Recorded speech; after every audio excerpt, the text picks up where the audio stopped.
The 18th Congress is hereby called to order.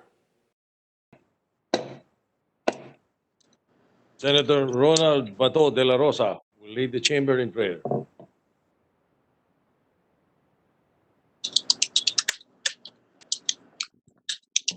Let us bow our heads and put ourselves in the presence of the Lord. In this time of fear and uncertainty, where circumstances are bound by our human limitations, we come to you, dear Lord, Creator of the universe, for refuge and strength. We may not know what lies ahead, but we do know that your faithful people will be safe in your care.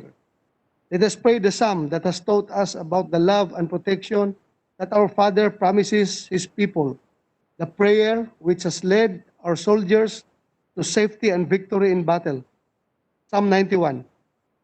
Whoever goes to the Lord for safety, whoever remains under the protection of the Almighty, can say to him, "You are my defender and protector. You are my God. In you I trust." He will keep you safe from all hidden dangers and from all deadly diseases. He will cover you with his wings. You will be safe in his care. His faithfulness will protect and defend you. You need not fear any dangers at night or sudden attacks during the day, or the plagues that strike in the dark, or the evils that kill in daylight.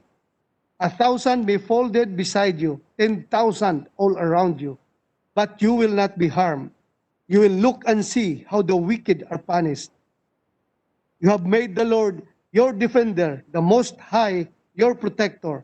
And so, no disaster will strike you, no violence will come near your home.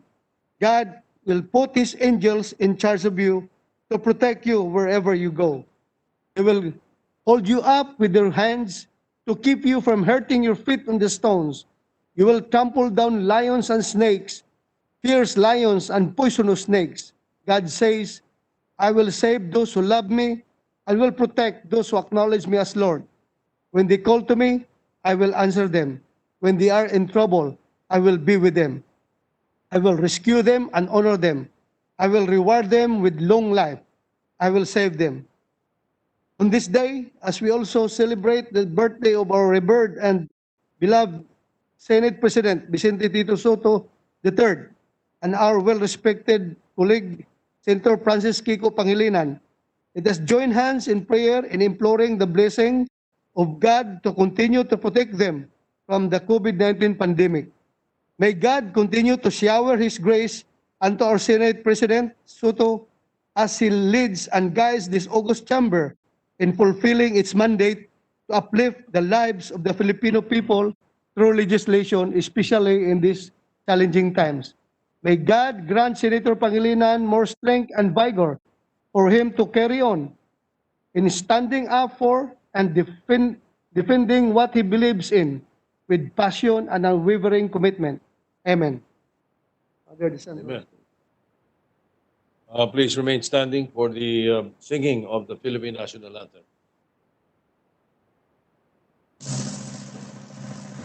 Bayang mag-ibig, dalas na sinugan, batas na puso, sa puti ko'y buhay.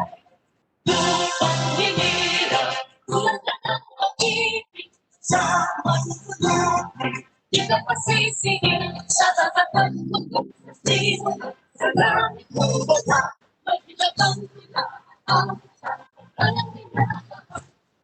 Yang wala ko'y nabuhay na ang tuwing na ayaw kailan ko ay nakatigil lumalang araw dapat buhay na rin sa akin mo ikaw dapat may nakahin at namatay na dahil sa'yo.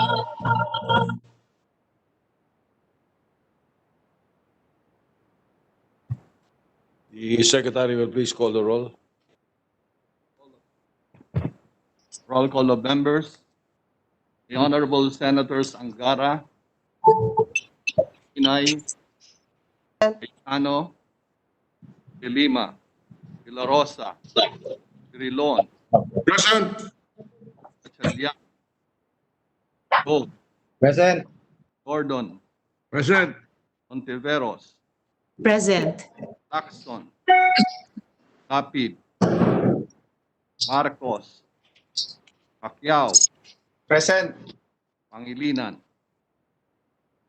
Pimentel III, Ho, Present.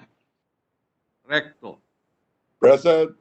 Revilla, Valentino, Villanueva, Villar, Present. Tubiri, Present.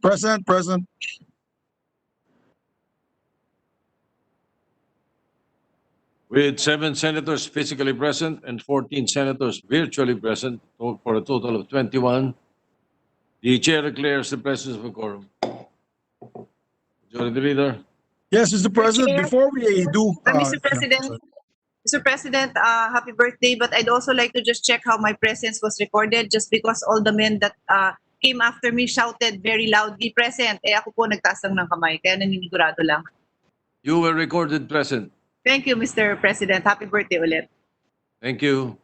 Yes, Mr. President, we'd like to wish you a very, very happy birthday on behalf of the Senate of the Republic of the Philippines.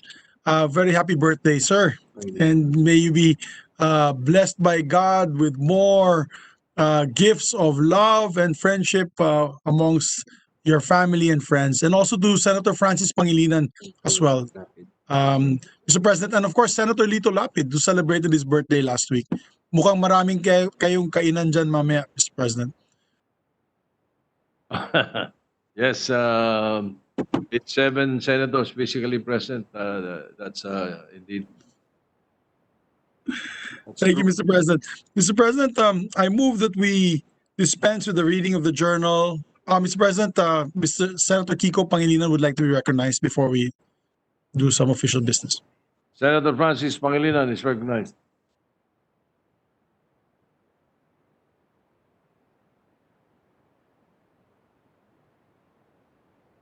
My apologies. He was just raising his hand to acknowledge the birthday greetings.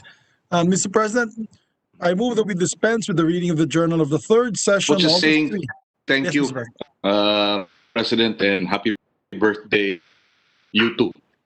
And maraming salamat din. Yes, same to you. Yes, Madjo, hindi ba tayo mag-minute suspension so we can greet them properly with some singing and virtual shake hands, high five, hug? Yes, if you so wish, Mr. President, maybe a 1-minute suspension so that we can just greet you. Happy birthday. Para masyado impersonal siguro pag ganito lang. So I move for a minute suspension, Mr. President, with the permission of the body. Happy birthday! Happy birthday! Kuya Ken, happy birthday!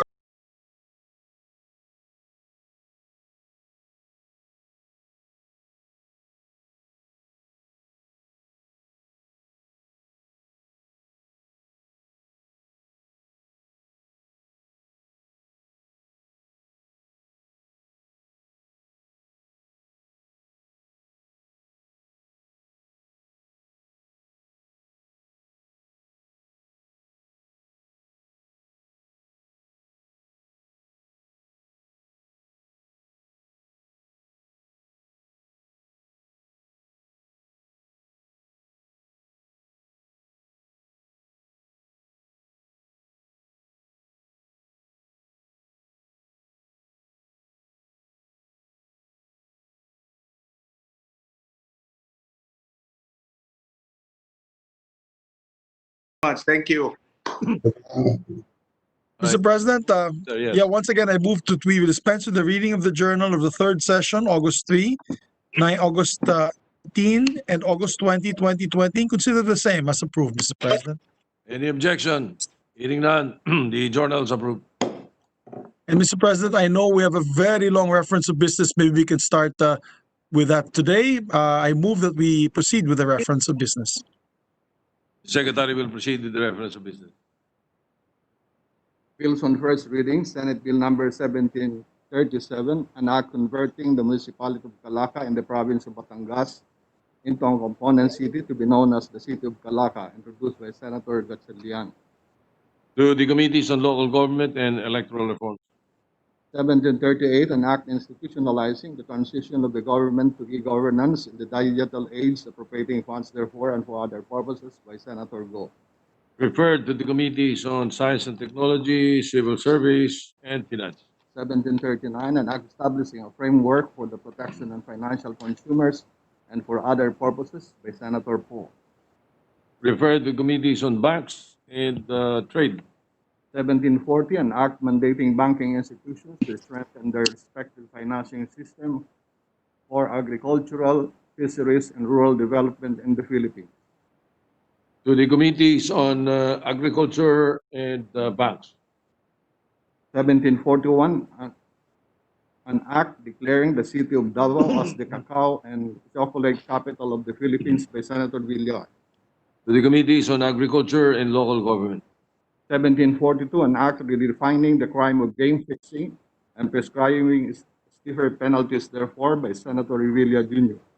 To the Committee on Sports. 1743, an act reorganizing and converting the Insurance Commission into a collegial body, amending sections 437, 438, and 439 of RA number 10607, otherwise known as the Insurance Code, as amended by Senator Revilla Jr. To the Committee on Banks. 1744, an act strengthening the Commission on Higher Education and repealing for the purpose Republic Act number 7722, otherwise known as the Higher Education Act of 1994, and for other purpose.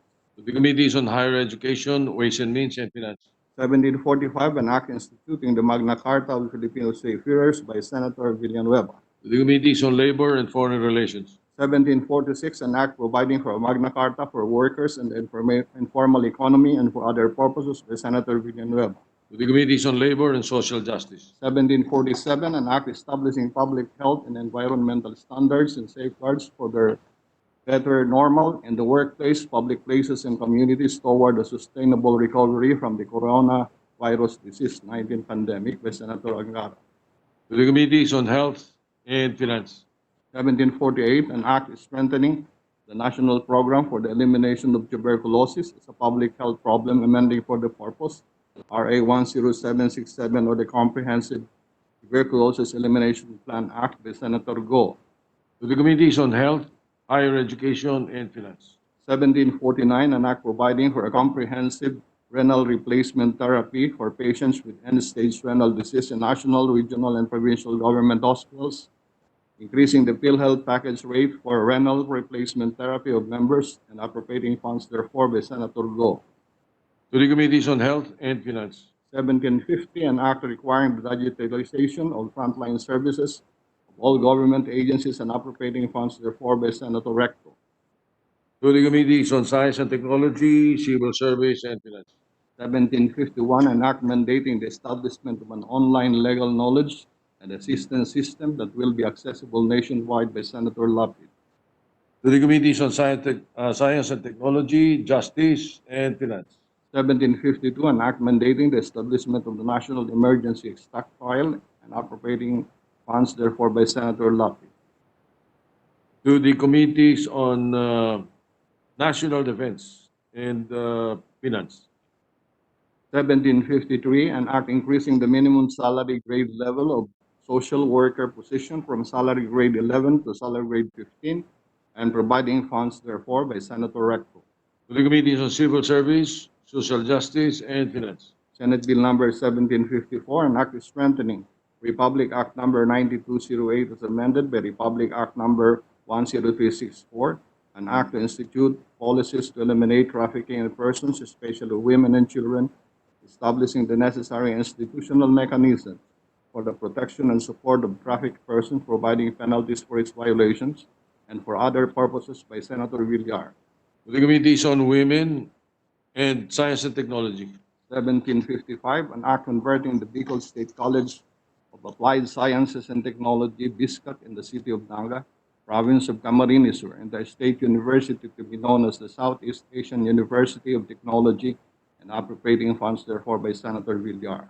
To the Committees on Higher Education, Ways and Means, and Finance. 1756, an act converting the Bicol State College of Applied Sciences and Technology into a state university to be known as the Philippine University of Sciences and Technology, and appropriating funds therefore by Senator Go. Higher Education, Ways and Means and Finance.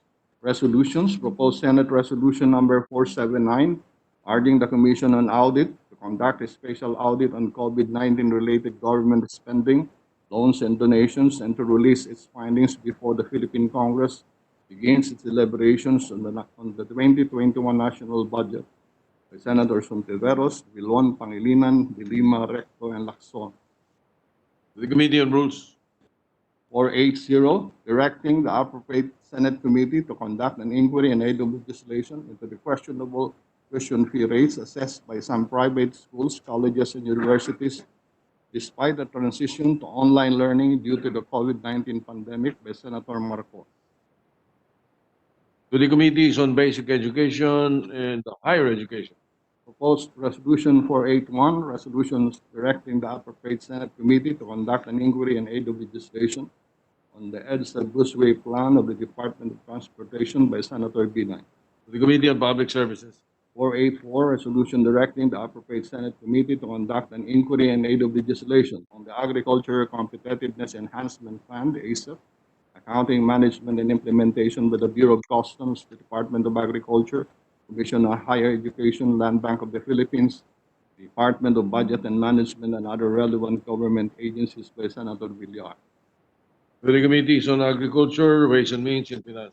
485, and directing the appropriate Senate committee to conduct an inquiry and aid of legislation on the issues surrounding the reported surge in the importation of chicken meat to the detriment of the local broiler industry by Senator Villar. To the Committee on Agriculture.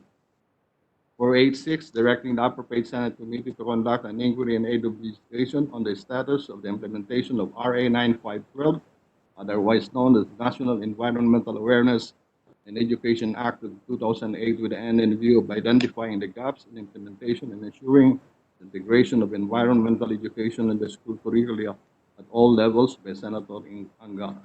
The Committees on Basic Education and Higher Education.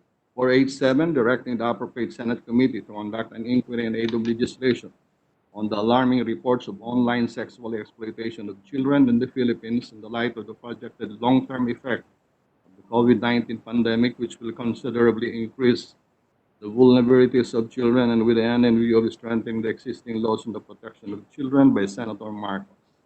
To the Committee on Women.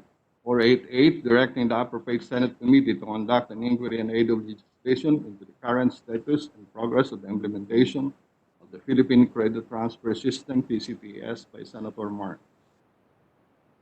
To the Committee on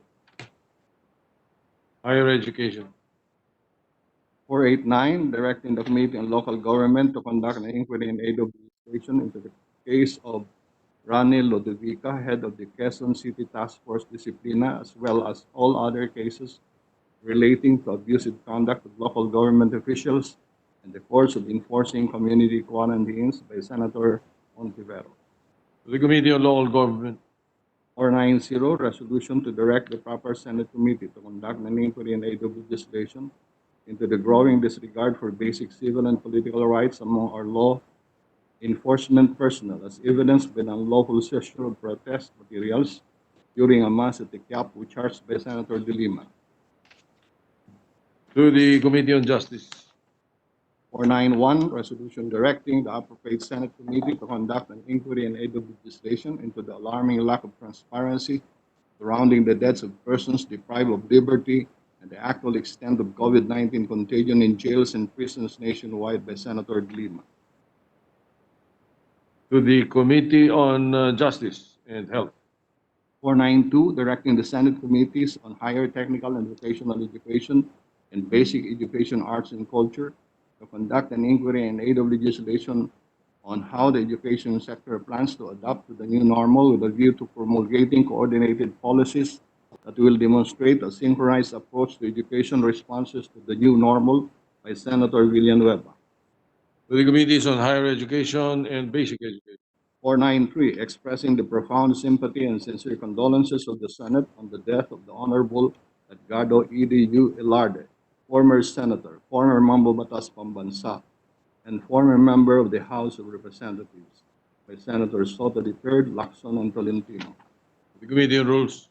495, ordering the proper Senate committee to call for an investigation in aid of legislation into the implementation of IATF Resolution 62, Series of 2020, assigning IATF member cabinet secretaries to various local government units and NCR, Bulacan, Cavite, Laguna, and Rizal by Senator Contiveros. The Committee on Local Government.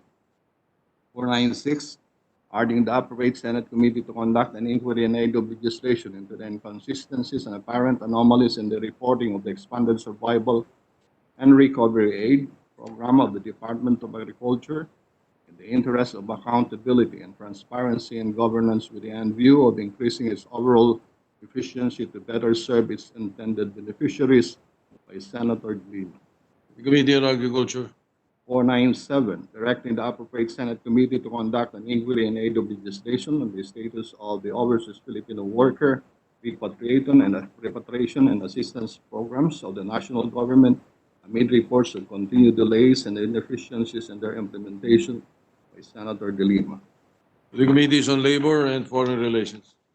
499, urging all government agencies and instrumentalities, including government-owned or controlled corporations, and local government units to immediately adopt standard health and safety protocols in the workplace under the guidance of the Civil Service Commission to mitigate the spread of COVID-19 among government employees in the performance of their duties in the workplace with Senator Revilla Jr.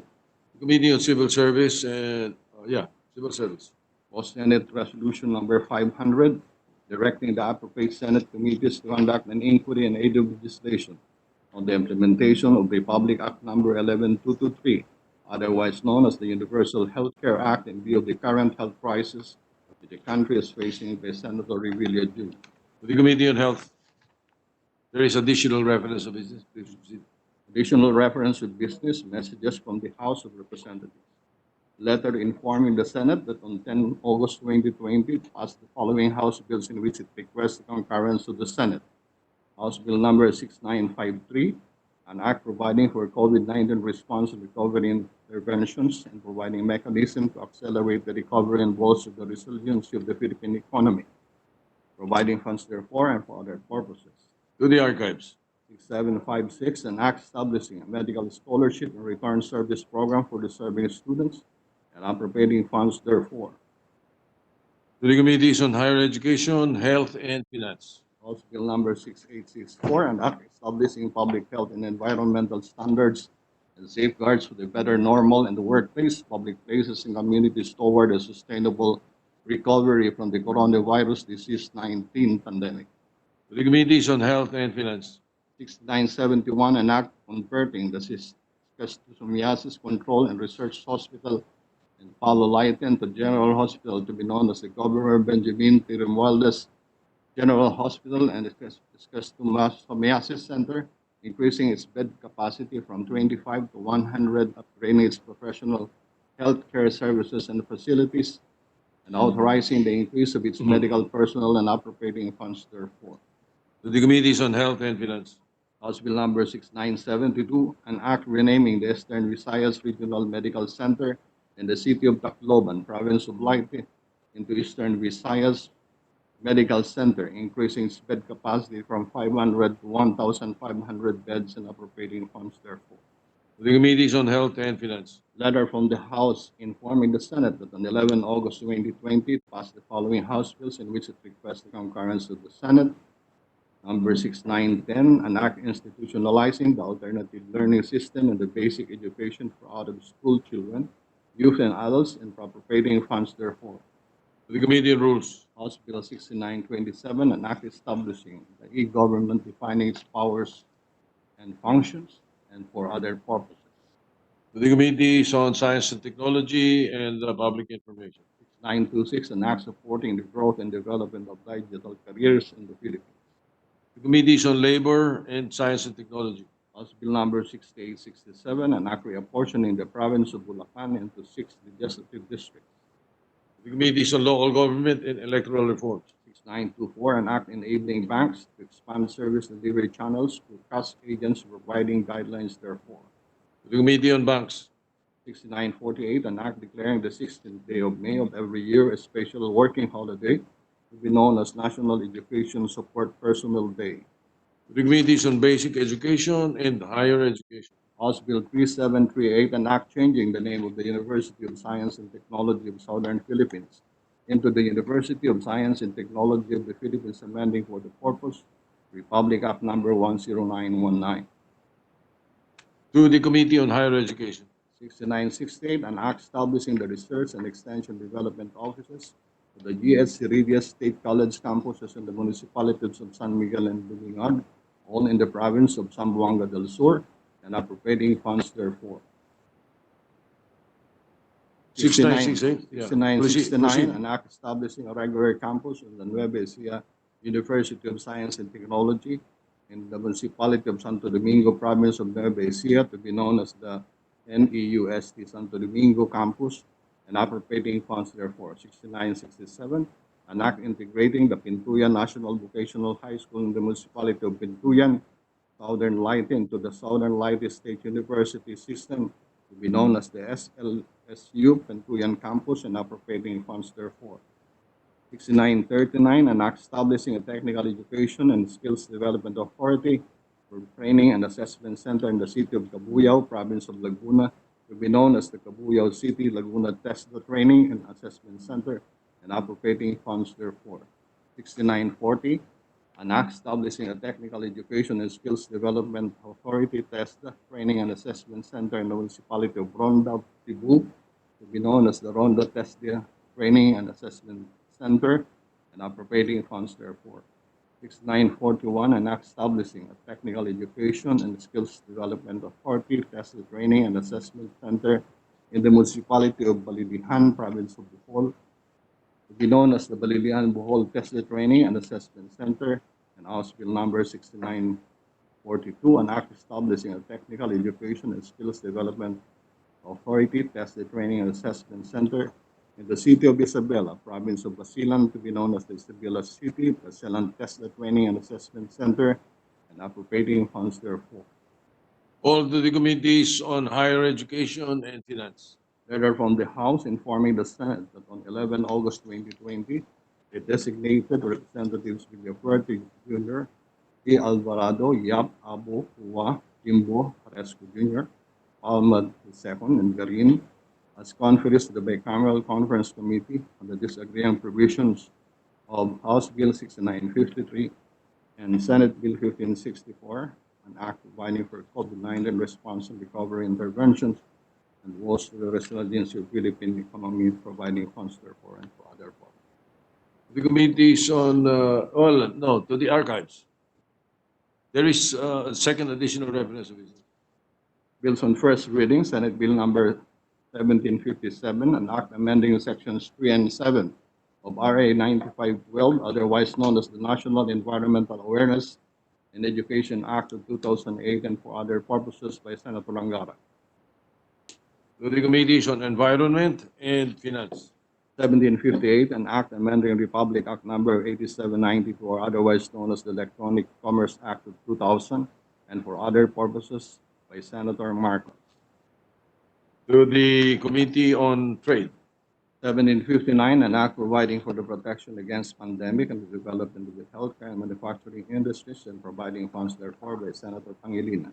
To the Committees on Health, Trade, Ways and Means, and Finance. Senate Bill 1760, an act establishing the Drug Price Regulatory Board to regulate the prices of drugs and medicines in the Philippines, amending for the purpose Republic Act number 9502, otherwise known as the Universally Accessible, Cheaper, and Quality Medicines Act of 2008, and for other purposes by Senator Marcos. To the Committees on Trade, Health, and Finance. 1761, an act strengthening the role of local government units during a state of public health emergency or calamity, and for other purposes by Senator Marcos.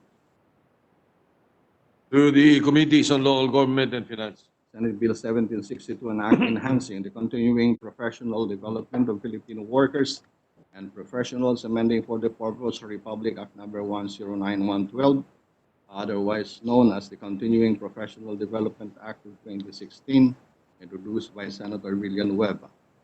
The Committee on Civil Service. 1763, an act providing for simplified registration, filing of returns, and payment of income and percentage taxes, and providing tax relief for the micro enterprises, amending for the purpose Sections 74, 128, and 236 of the National Internal Revenue Code as amended by Senator Villanueva.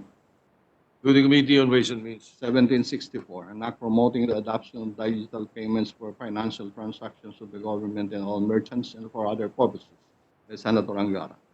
Committees on Science and Technology and Finance. 1765, an act creating the Insurance Fraud Detection Division under the National Bureau of Investigation and for other purposes by Senator Gordon.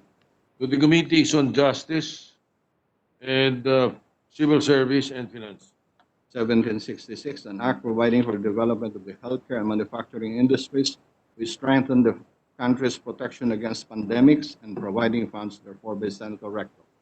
To the Committees on Health, Trade, Ways and Means and Finance. Senate Bill number 1767, an act establishing the rental housing subsidy program, providing funds therefore and for other purposes by Senator Revilla Jr.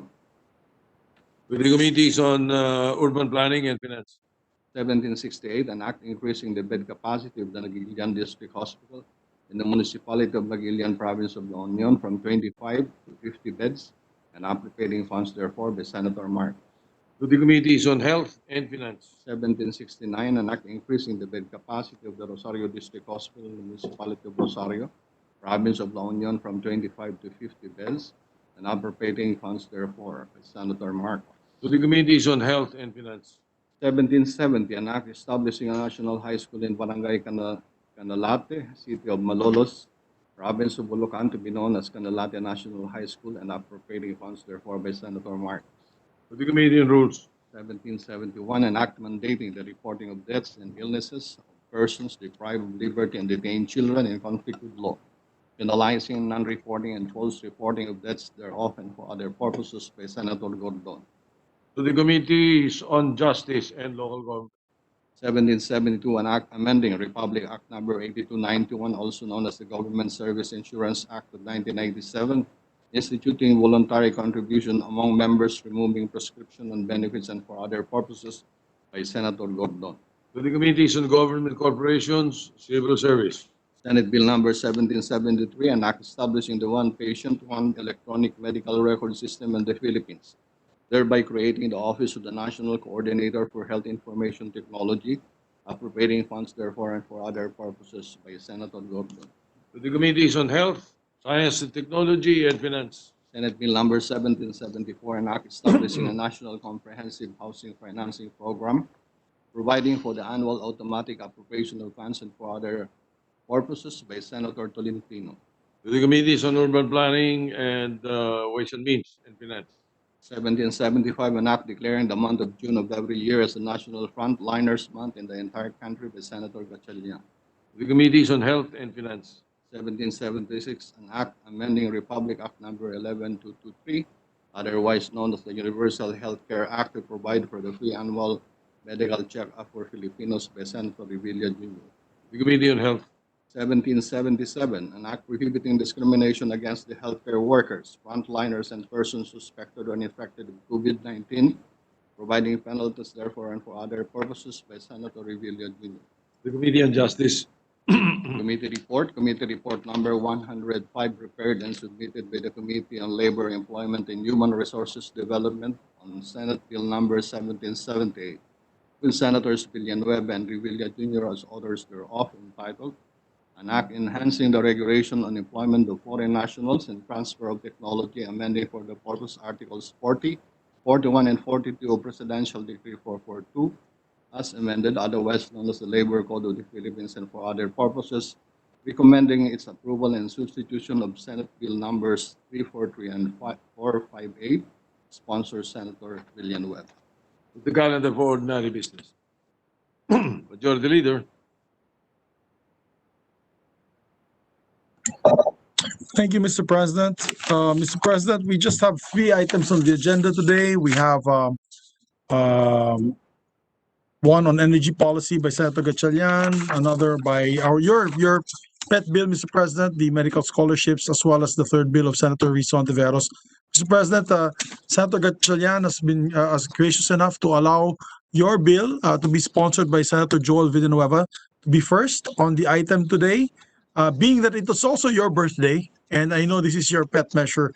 Therefore, Mr. President, we move to resume consideration of Senate Bill number 1520 under Committee Report number 86. This is an act establishing medical scholarship and returning service program for deserving students. May we recognize the sponsor, Mr. President, Senator Joel Villanueva, and if our minority floor leader would be ready, Mr. President, thank you to interpolate. May we recognize also our minority floor leader. Thank you very much. Right, the motion is to consider Senate Bill 1520, Report 86. Hearing no objection, the consideration of the measure is in order. Senator Joy Villanueva, the sponsor, is recognized, and to interpolate during the period of interpolation, the minority leader, Senator Frank Drilon. Thank you, Mr. President. Will the gentleman sponsor yield the floor to a few questions? Yes, thank you very much, Mr. President. Thank you, Mr. Majority Floor Leader. And it would be an honor for me to respond to any queries by our distinguished Minority Floor Leader. Thank you very much, Mr. President. Mr. President, barely 2 weeks ago, the President expressed irritation over the fact that the medical profession called for a timeout and recess on the then prevailing quarantine situation and called for an enhanced community quarantine to be imposed because they were finding it difficult to cope up with COVID cases that they had to attend to. These indeed highlighted the need, the lack of physicians in our country. And Ilan? it is in that sense that we express full support for this measure, especially that it is sponsored by our Senate President, who is celebrating his birthday today.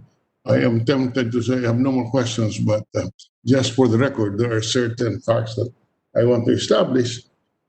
First of all, may we know what is the purpose of this measure? For the record.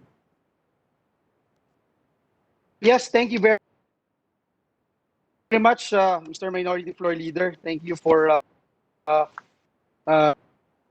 your support. May I just give this is our birthday celebrant, our Senate President, Tito Soto, and that's why this is Senate Bill number 1 actually, and because of the substitution of these several measures, it became Senate Bill number 1520. Now here are the salient features of the measure. It establishes distinguished honor medical scholarship and return service program for deserving Filipino students in state universities and colleges and in partner private higher education institutions in regions where there are no SUCs offering medicine. In fact, if you look at the breakdown of SUCs all over the country offering medical or the medicine courses, napaka-konti po, distinguished colleague. Another is that this scholarship includes payment of tuition and other school fees, clothing or uniform allowance, allowance for prescribed books, supplies and equipment, dormitory fees, internship fees, medical board and review fees, annual medical insurance, and subsistence or living allowance. It also provides for the qualifications of eligible scholars such as financial need, passing the National Medical Admission Test score, acceptance in a medical school, among others. It also requires scholars to serve for at least 1 year for every year of scholarship, Okay. as suggested by the Commission on Higher Education, etc. Mr. Okay. President. So it is a scholarship grant to qualified students in exchange for a return service in the country's public health system. I think that's precise. That statement captures the essence of the bill. Is that correct, Mr. Yes, Spalding? Mr. President. Now, Yes, Mr. President. Um, it is my information that the Department of Budget and Management has expressed reservations because they said this will become a duplication of the existing pre-service scholarship programs of the Department of Health and cash grants to medical students in state universities and colleges. How do you respond to this objection, Mr. Chair?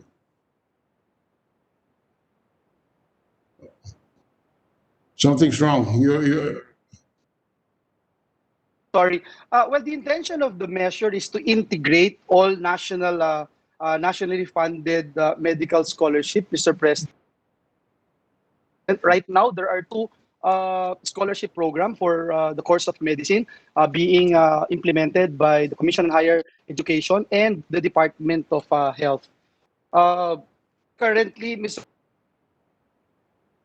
So- President, DOH has the so-called preschool pre-service scholarship program, or PSSP, while CHED has the cash grants to medical students enrolled particularly in SUCs. Again, Mr. President, our intention is to integrate these programs and hopefully madagdagan po natin yung output nitong dalawang programa na ito. So there is no duplication. No, Just- sir. Yes. But all right. None. Would you have an estimate as to how much is the budgetary requirement for this scholarship program? Would you have a ballpark figure? Yes, Mr. President. So far, currently, we are producing about 4,000 graduates and 3,000 medical doctors.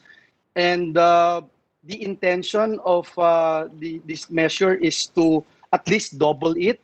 Although, if you look at the ratio right now, per 10,000 individuals in the population, right now we only have 3 doctors. The WHO advises and recommends that we target at least 10 doctors for every 10,000. And Dr. Gap Legaspi of PGH even strongly recommended to shoot for a bigger number, which is 15 doctors for every 10,000 individuals. Our target is to at least increase this number of 3,000 doctors we are producing every year. And if we have some estimates, Mr. President, if we put in 2 to 3 billion pesos, we'll actually be able to double this number, Mr. President. And how much presently is the budgetary allocation for all the cash grants and the scholarships in the Department of Health and in the budget? How much is the total budget, roughly?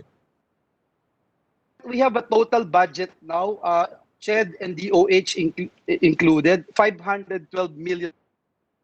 512 pesos. 512 million.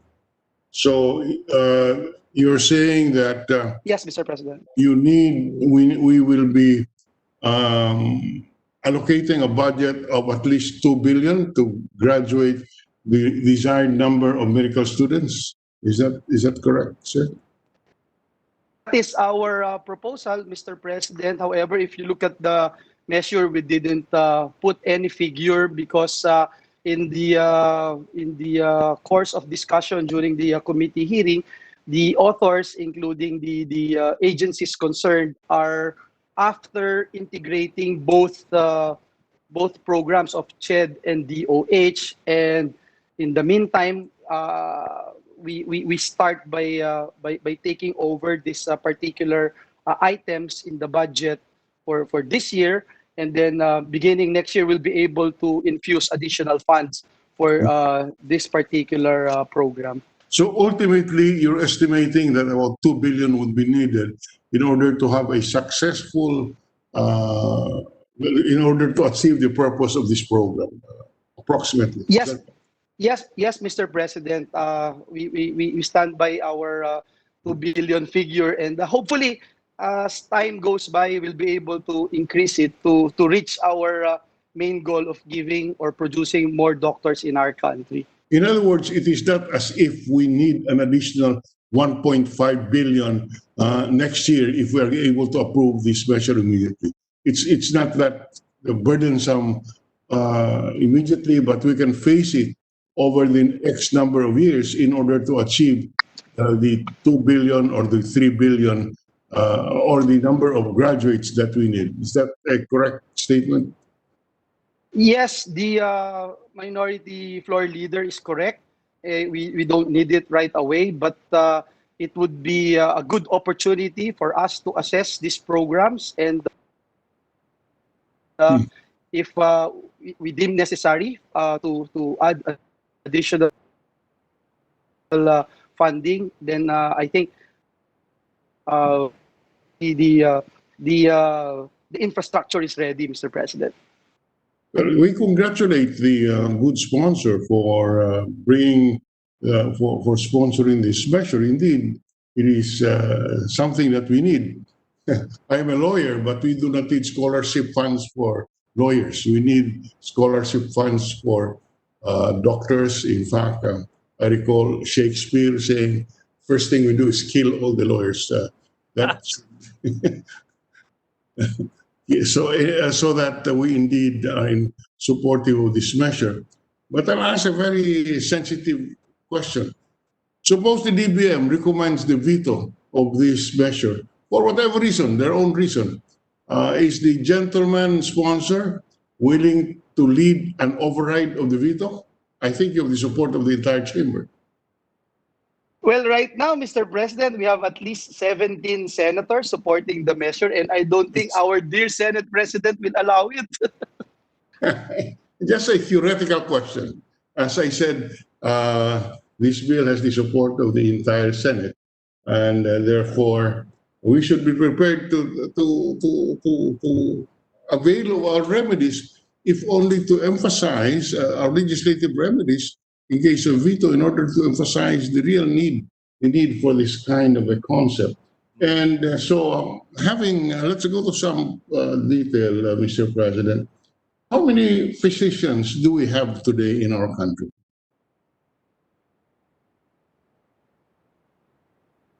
Mr. President, right now we have How much? Sorry? 84,662 licensed doctors, but only 28,428 are working as doctors in the country. So we have about 56,234 unaccounted for, Mr. President. Can I have that again? You're saying there are 84,862 licensed physicians who's licensed by the PRC. Out of Yes, that number, yes, out of that number, 28,428 are working as doctors in the country. are practicing Yes, physicians. and about 56,000, yes, in the country, and about 56,234 are unaccounted for, Mr. President. What do you mean unaccounted for? Well, some of them are probably outside the country, and some of them are probably not exercising their field of expertise, Mr. President, as a medical doctor. Okay, so now It is also interesting to, yeah. if I may, Mr. President, it is also interesting to note that a total of 10,197 physicians are located in the National Capital Region, while the rest, kasama po dun sa pie ng 28,428, are distributed in the different parts of the country. If you look at, for example, in ARM, there are only 307 physicians in the region, in the autonomous region for Muslim Mindanao, and that accounts to about 1.1%, Mr. President, of the total physicians working in the Indeed. country. And that's why the need for this particular measure. Thank you. I fully agree, Mr. Chairman, Mr. President. And it is when you see these figures that you see how dismal our health sector is in terms of availability of our physicians.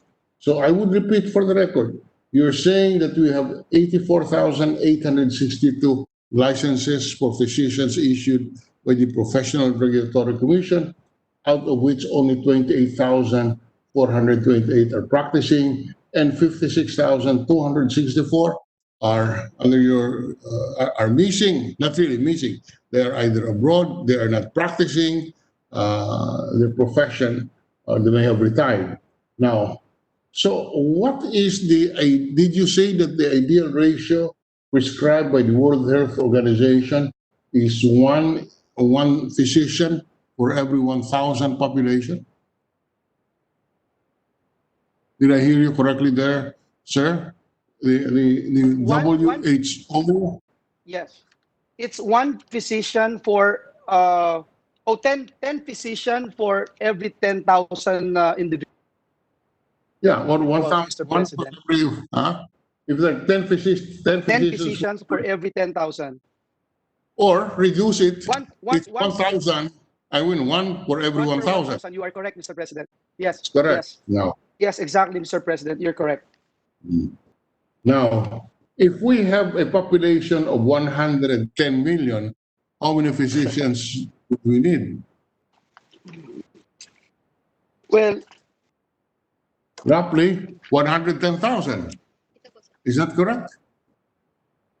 in If, our estimate, Mr. President, using the actual and ideal ratios, this means that the country is short of about 79,589 to 133,000 because there are also other factions in the health department, including the head of PGH, saying that 15 physicians for every 10,000 would be ideal. So if we look at the data, Mr. President, the estimated gap is about at least 79,589 physicians, Mr. President, at least. 79, just round figure, 79,500 physicians would be the gap. 89. Sorry, Yes, Mr. 89. President. Is it 89,000? Yes, yes. 89,000. 79,589, Mr. President. Let's just round it off. 89,500 physicians for easy debate. Now, 80,000, yes, 80,000.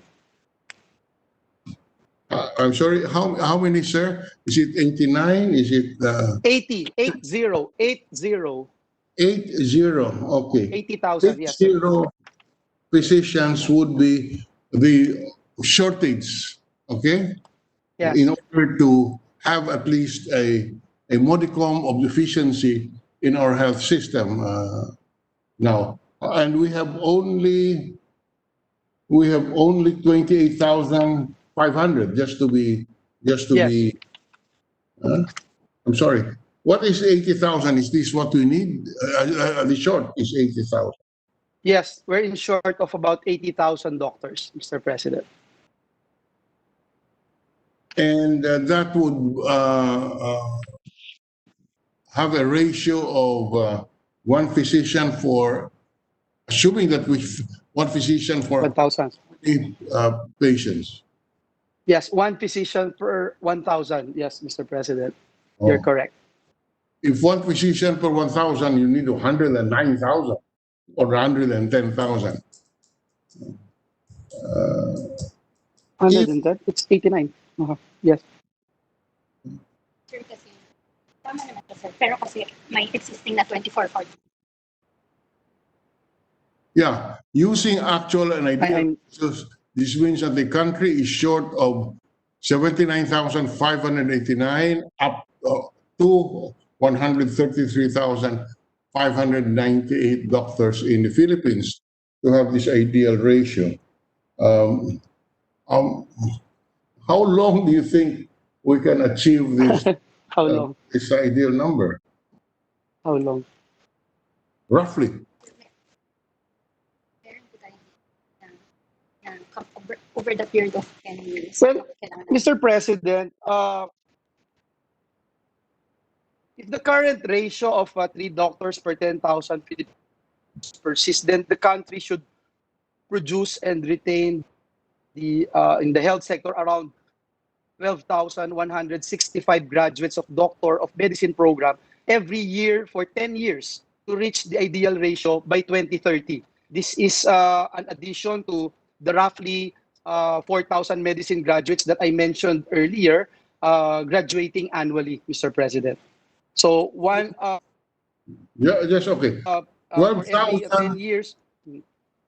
12,000 physicians per year for the next 10 years. 165, yes. Yes, Mr. President. All right.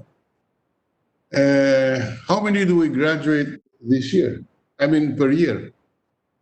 Right now, we have roughly about 4,000 graduates, Mr. President, and from the 4,000 graduates, we produce about 3,000 physicians, Mr. President. 3,000 physicians. So roughly 4 times where we are today. 400% increase. About yes, Uh, Your Honor, you are correct. About rough estimate, yes. So I think you need more than 12 years. You need probably I'm not kidding. It is the gap is Yes. very huge, and anyway, I'm just pointing that out. It's with more reason is there a need for this bill, but I do not know whether this will achieve the goals that we have set for ourselves. Anyway, what is the reason for the shortage of medical graduates in our country today? Of course, Right in course, Mr. President. However, average Filipino family is only earning 313,000 annually, based on the as of October of 2019, there are only 55 medical schools in the Philippines, 9 of which are public, and the remaining 46 are private. The 9 public schools that we have right now, Mr. President, to name Bicol University, Cagayan State University, Mariano Marcos State University, Mindanao State University, University of Northern Philippines, University of the Philippines, Manila, University of the Philippines, School of Health Sciences in Leyte, West Visayas State University, and Pamantasan ng Lungsod ng Pilipinas. So those are the main problems, challenges that we are facing, Mr. President. in Indonesia. And the reason I'm asking this, in our recent experience, it would appear that that Vietnam, Indonesia, Taiwan are better able to respond to the COVID. Their health system is able to handle the epidemic better than us. Vietnam particularly has less than 1,000 COVID cases and less than 5 deaths compared to us. Just out of comparisons, do you have a record or knowledge of the situation in Vietnam insofar as medical schools are concerned? Currently, Mr. Minority Floor Leader, we don't have the comparative data, but we can get it as soon as we get in touch with our DOH and the CHED officials. But I also agree with the statements made by Senate Minority Floor Leader, especially if you would recall, I have been asking these questions in our hearings, asking the DOH for their accreditation, for CHED problem.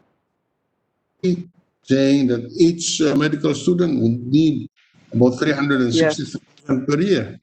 So in other words, it's really a question of income level of our Yes. population, of our country, that prevents us from from graduating more.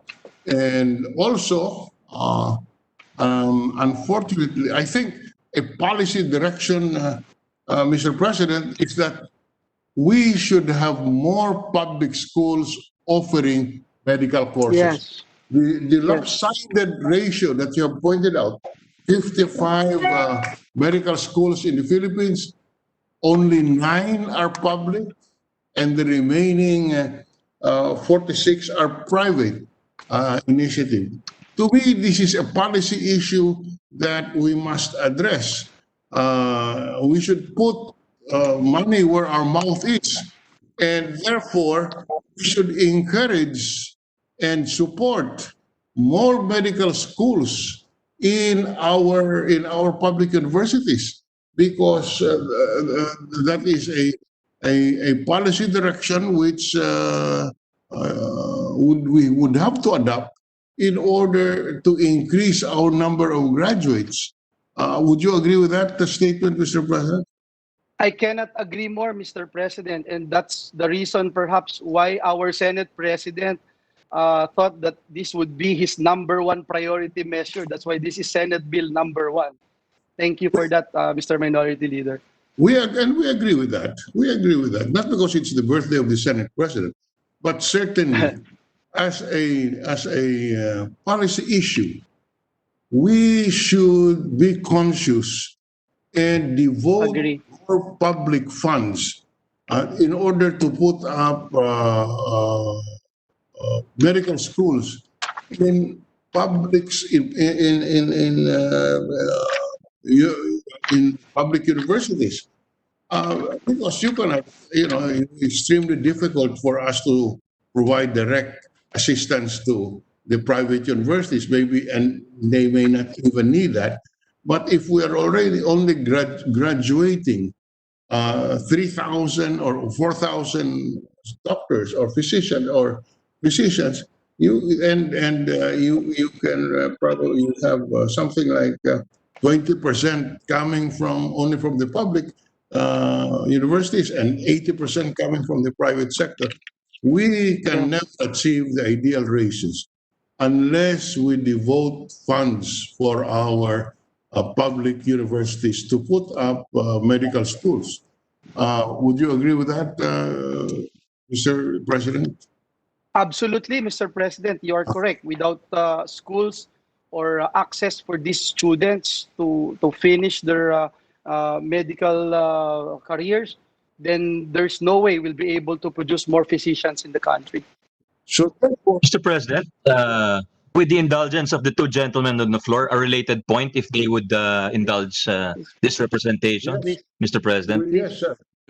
Yes, Senator Ongara, with the permission of Senator Drilon. Thank you, Mr. President. I remember this point, this very good point discussed by both gentlemen, and I commend them for delving into the details of such an important measure. I remember it was discussed in a past hearing. I just don't remember if it was the committee, a subcommittee of finance. But one of the problems in ramping up the medical programs, I think one of the problems or the drawbacks was the lack of training hospitals, because when you put up a medical program, you need to have a training hospital. Yes. I don't know if this is still valid, but I just wanted to share that. Thank you for the two gentlemen for indulging. Thank you. Yes, Mr. President, it's true. The gentleman from Aurora is correct. We have it is still a challenge for us to produce more training hospitals, and I think the first issue definitely is funding, Mr. President, and it came out during our committee hearing. Okay, Mr. President. So we need training hospitals. Can we conscript private hospitals to accept graduates of public universities, of public schools, in order that they become training hospitals while we are building up our public health hospitals? In other words, it's not an issue that is beyond solution. I agree. We need training hospitals. But can we examine the possibility of compelling by law, private hospitals into agreeing to become training hospitals from the graduates of public universities medical school. Yes, Mr. President, I agree. And if the distinguished minority leader would like to put it in this particular law, I have no problems with that. Currently, there are some scholars of DOH doing that. But unfortunately, yung sa CHED area po, hindi. Sapagkat yung sa CHED scholarship programs only focus on state college and universities, Mr. President. But the needs are so huge Yes, that that's why we you must examine to all integrate. options, because at 3,000, at 4,000 a year, and you're talking about what, 78 or 80,000. 80,000. It is, you will not achieve this during your lifetime, Mr. President, or our lifetime. So we must have some drastic measures, and I would suggest that included in the bill already would be a policy thrust that X amount must be X amount of public funds must be devoted to establish medical schools in all public universities. Because again, poverty is a factor. You're saying that it needs about Scholarship lang kasi 360,000. to. Yeah, but your scholarship would have limitations because, as Because of that, yeah. the chairman of the Committee on Finance pointed out, that we need training hospitals. We need training. We need.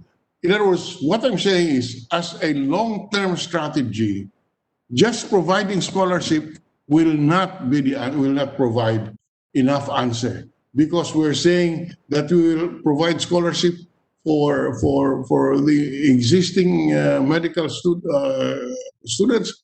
You only graduate 4,000. You need to graduate 12,000. So the demand side, the infrastructure side, meaning medical schools in public universities, must be funded, and the issue of training hospitals will just compel the private hospital to provide us training facilities. This is something that we should all study, because to me, this is the most logical and more rational decision. In other words, my point, Mr. Chairman, is scholars, this is a good law, but from the way I see it, these will not answer our problems, because we need more medical schools. And if you have only 9 public medical schools, that gives you an opportunity to increase the number, and it's a matter of budget and, of course, the available facilities and faculty. But we must start somewhere, and a simple, very noble scholarship program will not provide enough answers. You must ramp up your medical schools in public universities. And I'm sure if we examine how many public universities do we have all over the country. So that is my suggestion to the committee. Go back to the drawing board, come up with various a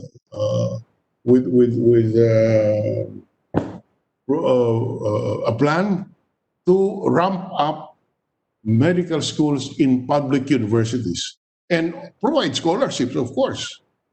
How does that sound? Is that an idea acceptable to the good sponsor? Definitely, Mr. President. No, as mentioned earlier, there are only 112 state colleges and universities. Only 9 are offering medical courses, Mr. President. I would seek the wisdom of the minority floor leader to work with this representation in ensuring that it's included in our measure in capacitating our 112 SUCs to have medical schools or expand the public training hospitals in our country. Yes, Mr. President, the Senator Villanueva being the sponsor, the burden to do this is with him, unfortunately. I take full responsibility, Mr. President, and that's why it's a very good idea to have this debate so that we'll be able to sharpen and strengthen our position, and that we'll be able to achieve our goals in approving this very important measure. So I hope that I have been, if the gentleman will agree, the scholarship program will not be sufficient to provide answers to our problems.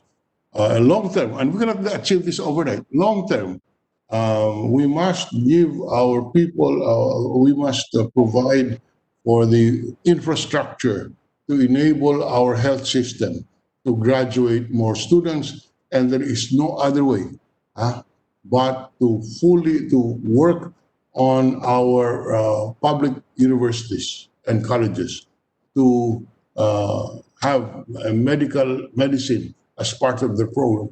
It will take some time, but the policy must be there because the problem cannot be solved unless we have longer term solutions. And as I said, good intention as the bill is, and of course it is very good intentions, but we will not solve our shortage of medical professionals unless we ramp up the opportunity through the Simultaneous. school systems. Yes. So Yes, that- Mr. President. Thank you, Mr. Minority Floor Leader. And let me just put on record that that's our intention is to slowly but surely doubling our graduates from 4,000 to 8,000, producing from 3,000 to 6,000, and until we reach that level of 12,000 for the next 10 years. I know it is not going to be an overnight or super measure that will address immediately the number of physicians that we need to produce, but we are there, and we hope that we'll be able to at least the first or short-term goal is to double the number of physicians that we have, Mr. President. And thank you, Mr. Minority Leader. Yeah, okay. We will just that's about what I have in mind on this bill, but certainly we look forward to looking at the committee amendments and proposals in order to push forward this policy issue of conscious policy of making of opening more Yes. medical schools among our public colleges and universities. There are only 9. We have to provide them funds. As I said, we put money, keep on talking, but unless we are supported by funds, this will be all talk. So thank you, Mr. President, and I look forward to working with a good sponsor to craft a policy thrust insofar in order that we can indeed achieve the goal of improving our health system by providing more physicians. As we said, this is a good bill to start with, providing scholarships, but this will not be the answer to our need to improve the ratios of medical practitioners to our population. Thank you, Mr. President. Majority Leader. Yes. Thank you, Mr. Minority Floor Leader. Thank you very much. Thank you, Mr. President. Those raising their hand are Ma'am Cynthia Villar, Senator Richard Gordon, Wala ako. and Pia Cayetano. I think I was told by Senator Cayetano that she would be I was in line. ahead in line. So after Yes. Senator Pia Cayetano would be Senator Cynthia Villar and Senator Richard Gordon. All right. Mr. And then also the President Pro Tem. Yes. You will I believe, I'm not Senator- sure if the Senate President Pro Tem will be asking, Mr. President. I think he just, will he also be asking also? Okay, after that, Senator Ralph Recto as well. Thank you, Mr. President. All right. Senator Pia Cayetano is recognized.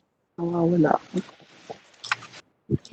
Mr. President, may I ask the Secretariat to allow me to share content? I was just going to share something included in my interpellation.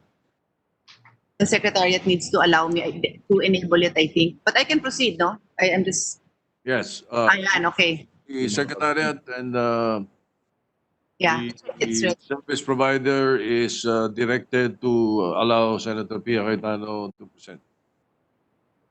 Go ahead. Thank you. With the permission of the good sponsor, may I propound some questions? Gladly, Mr. President, especially from the distinguished lady from Taguig.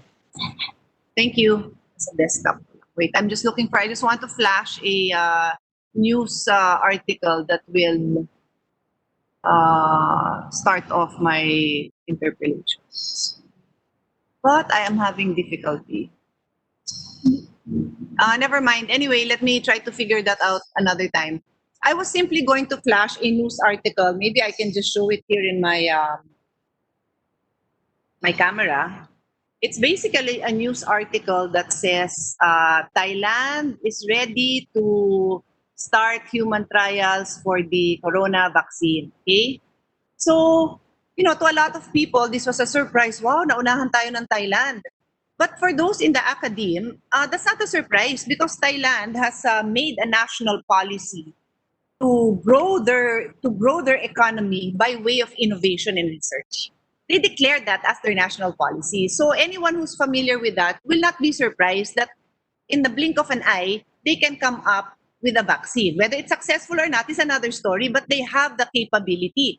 They have the researchers, they have the laboratories, and they have access to funding. We are far from that, Mr. President. And that is why in the course of my interpellation, I will be raising very similar points as the minority floor leader to drive home the point that in as much as I think I even requested to be a co-sponsor because I love this bill, it is just really a drop in the bucket of what we need to do if we want to be prepared for the next pandemic or for the next health crisis. And the next health crisis will not be that dramatic. Most likely, we will not be in mass. We will not be confined to the homes. Before all this, one of the worldwide health catastrophes we will be facing is something as basic as diabetes. It will debilitate millions of Filipinos, millions of people from all over the country because of bad eating habits and lifestyle. So it's not dramatic, right? We already see every one of us would probably know a handful of people who have high blood sugar. And then this will slowly progress, or maybe sadly not so slowly progress into diabetes, which then leads to all kinds of complications. They could go blind, they could lose their foot, it could be amputated, it would result in complications in their all other conditions, no? Whether it's heart, their blood pressure, and so on and so forth. I will not bore my dear colleagues with this, but that is a health, I don't know what you call it, a health calamity or a health crisis that we are facing, and so many more. In my recent studies on health financing, many of us, no, kasama ko kayo dyan, especially those of us who have hometowns where we have either previously been representatives of in Congress, or maybe some of us have been mayors. Si kaka-birthday lang na pinuno, dating governor, pinipilahan tayo, di ba, Joel, your brother, your sister, your beloved sister, and you previously naman were congressman, but your beloved sister was a mayor. Pinipilahan tayo for what? Dialysis, di ba? And yet, would you know, my dear colleagues, that if you ask any doctor, or not any doctor, no, but doctor who is familiar talaga with preventive medicine and health financing, they will tell you that funding and focus on dialysis is not really, should not be the priority. We should be prioritizing on basic delivery of healthcare services and a change in lifestyle, because that will delay the onset of these kidney diseases. So can you imagine if yung mga nagpapadialysis nasa 80s na, di hamak na mas manageable na sa atin yun compared sa mga 40 plus pa lang nagdadialysis na. 45 pa lang, kailangan na ng transplant, di ba? Let me end it there, but just at least ask the sponsor if he agrees with me so far because he's nodding, but that may not appear in the journal. Sponsor is nodding. Yes, definitely. I agree with the distinguished lady from Taguig. She knows very well the importance of this measure, and this is a start. It's important that we also institutionalize the programs and integrate the programs of DOH and CHED to increase the number of our physicians. And let me point out a very important statement made by our distinguished colleague, Senator Pia, about the basic delivery of basic health services. I think that is what we wanted to address. This is not a measure that will easily solve the problem of physicians all over the country, the shortage of physicians all over the country. But it's a measure that would be able to, at least again, if we allow the measure to get its full potential. For example, just by adding 2 to 3 billion pesos, we'll be able to double the number of graduates, the number of physicians that we have all over the country, and we will also have a great opportunity to pinpoint these areas in the country where they don't even have medical doctors, Mr. President. And thank you, Senator Pia. Thank you. And I agree with your observation that we have to do what we can one step at a time. I will never be one of those who interpolates and tells you, bakit yan inuuna mo? Marami pang ibang sakit. Case in point, I was an advocate of no smoking, no, one of the biggest vices that causes the most detrimental health complications. And not in this Congress, okay? Not in this Congress, to be very clear to all my colleagues.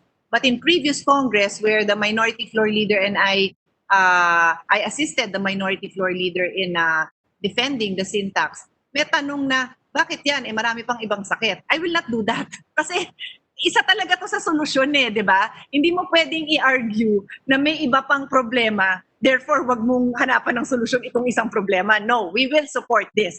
That is a given. So everything else I say, Mr. President, is just really maybe trying to complete or add to the picture that the minority floor leader was painting to show us all that there is so much more to be done. And to the extent that a lot of this will require legislation by way of budget and by way of a similar legislation, I will now proceed with some of my questions, Mr. Chair. Mr. President. So you mentioned the amount of 2 billion, no? I did a quick calculation, and while the minority floor leader was propounding his question, I asked former varsity football player how much her tuition is now. Dala ho ng COVID, ang ganda ho ng mga pangyayari. Hindi ho tayo masaya na may COVID, ha? May magaling na reporter na sabi ba, si Pia Cayetano, masayaw daw siya dahil may COVID, patawarin. Ang sinasabi ko lang, may blessings kahit papano, di ba, Mr. Sponsor? May blessings in the sense that may silver linings. There are things that we discover. So I'm actually texting a former varsity player. She's based in the province. But she was studying in UP. Pero dala ng COVID, lahat ng estudyante pinauwi, nag-graduate sila online, and now, instead of going back to med school here in Metro Manila, doon na siya nag-aral sa probinsya. Thankfully, may med school doon sa probinsya. So, freshman siya ngayon. Di ko na sasabihin yung school, di ko na rin sasabihin yung tuition. Babanggitin ko lang sasabihin ko lang sa inyo yung estimate ng medical expenses niya, no? Ang sabi niya, and this is for one SEM, 63,000. Okay? So 63,000, pero tuition pa lang yan, ano? So kung i-add pa natin lahat, I think it's fairly safe to assume 100 because in my other, syempre wala pa dyan yung books. Yan lang yung binabayaran niya sa school. Wala pa din dyan ang dorm. It just so happens na nasa probinsya siya, so nakakauwi siya sa bahay. So let's just assume 100 because I know 100 is very small for Metro Manila, no? Because ang cost ng ang UP tuition ng undergrad is around 20 to 30. Undergrad pa lang yan, and that's UP. But the cost of that education, which is not borne by the student alone, kasi ngayon, scholar na is about 100. That's undergrad. So do you actually have those figures, Mr. President? Kasi I'm just gonna assume 100,000, but if you have better figures, it will help me in the next set of questions I will ask. Actually, Mr. President, when we asked, I'm sure Senator Pia is also close to Dr. Gap Yeah. Legaspi. He made mention that at least a student would have to spend 360,000 pesos a year in order to have a decent kasama na po yung living allowance, kasama na po yung clothing allowance. Yun po yung binanggit during the hearing, Mr. President. Okay. So can we because I want you to get as accurate as possible because kung pag-uusapan natin budget nito, possibly po ako mag-handle nito dahil ako nag-handle ng budget ng education, di ba? So, although we can cross that bridge when we get there, but we should really put it already into the record eh. In the first year, you mentioned, did you play around with the figure of 1,000 additional students or ako lang yon? Not sure if you gave an example because I played around with the figure of 1,000 new students every year. 1,000 new students every year is already taxing the existing capacity by 25%, right? Kasi if you Yes. have 4,000 and I'll add 1,000, that's telling the existing capacity, no new schools, that you are now going to absorb 1,000 more students. So whether that can be done or not, for sure that's already a challenge. So we're just talking about the cost of the tuition and the student, not even extra laboratories and medical schools because that should be another budget. Dapat meron din Yes. tayong computation doon for these SUCs that we will support. Not to mention all the qualifications that they need to submit, the requirements that they need to submit. I'm not going to ask for it now because I really want you to be able to push this forward as fast as you can. But if your staff can make a quick inquiry to SUC, to CHED, and find out sino bang nagre-request ngayon? Who do you know is requesting to get a Online, di ba? to get a permit to open a med school? Because alam ko there are, I won't name names again, but I know of private Yes. schools in Metro Manila. Ang tagal ng proseso yan because we can't fool around with medical school, right? We have to be sure that all those requirements are met. It's not just the affiliation, which Senator Angara correctly pointed out, the affiliation with a training hospital, but really just the staffing, etc. So my point is simply, what is that amount? Assuming, and we're pushing our luck by saying immediately next year, we will absorb 1,000 more students. So if you're going to multiply that by 300,000, Kaya natin yung... kaya ba? Go ahead. Yun ang I tanong think, ko. Yes, I think, Mr. President, kaya po yung double to double it by the next year. If we are budgeting for next year, Mr. President, we would start by getting or integrating the budget of DOLE and CHED in the scholarship program for medical students, and by next year we can start by adding and I would just because I don't have the exact figures, I will just get in touch with the distinguished lady from Taguig and get back to her with regard to this particular issue and the issue of expanding the training hospitals of state colleges and universities. No, not even the training hospitals. Iba pang issue nga yun. I was just saying the main facility. Yes. The main The college. facilities, The yes. main college of medicine. Kasi iba pa yung training facility nila.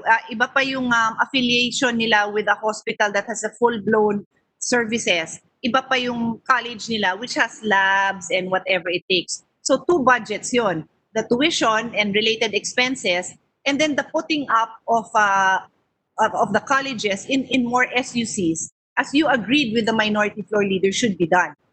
But again, my question was not where will you get the fund? That wasn't my question. My question was, assuming you have the funds, how many can immediately be absorbed next year? Like, can you even assume that 1,000? Kasi there's no point in arguing with DBM and telling them we will open up 1,000 more slots times 360,000. So give us that funding. No, that would be 360,000 times 1,000 is 360 million. when schools will not accommodate 1,000. The schools will only accommodate a 10% increase in their acceptance. So let's say they accommodate 30 students. 10% is 3. 25% would be 12. So wala. That's my point. So it has to be based on what is their capacity to absorb, and then after how many more years will there be, in 2 years, baka yung may matagal lang nag-a-apply, we have one more medical school. In 3 years, we have another medical school. My point, Mr. President, is I love this bill so much that I really want us to, when we're done with it, I want the agencies to be accountable to producing that number of medical graduates that we set out to produce. And naglolokohan tayo if without the additional support, we expect that it will happen, because without those medical schools, without those without the increased capacity of the existing medical schools, without additional medical schools, it's not going to happen. That's my point. President, I totally understand what the distinguished lady from Taguig is trying to drive at. We tried to connect with the CHED right now as we speak, and we still couldn't get the data that we are looking for. But as soon as we get it, Mr. President, distinguished colleague from Taguig, we will give it to you, and we'll make sure that before we pass this or approve this measure, we know that they are ready and that they have the capacity to implement this measure. Thank you. So now I'll give you, thank you for that. And I don't, like I said, I don't need it now. I just want all these agencies, and I'd like it to be put on record na yun yung goal natin, di ba? Hindi lang yung pinasa natin to, pero to see it through, that it happens. So let me quickly give you some rough figures I made. If 360,000 ang target, ang budget for a one medical student, no? And let's just say nga the goal is 1,000 new students per year. So the first year is 360 million ang budget alone for the students, right? Something like that. 360 million.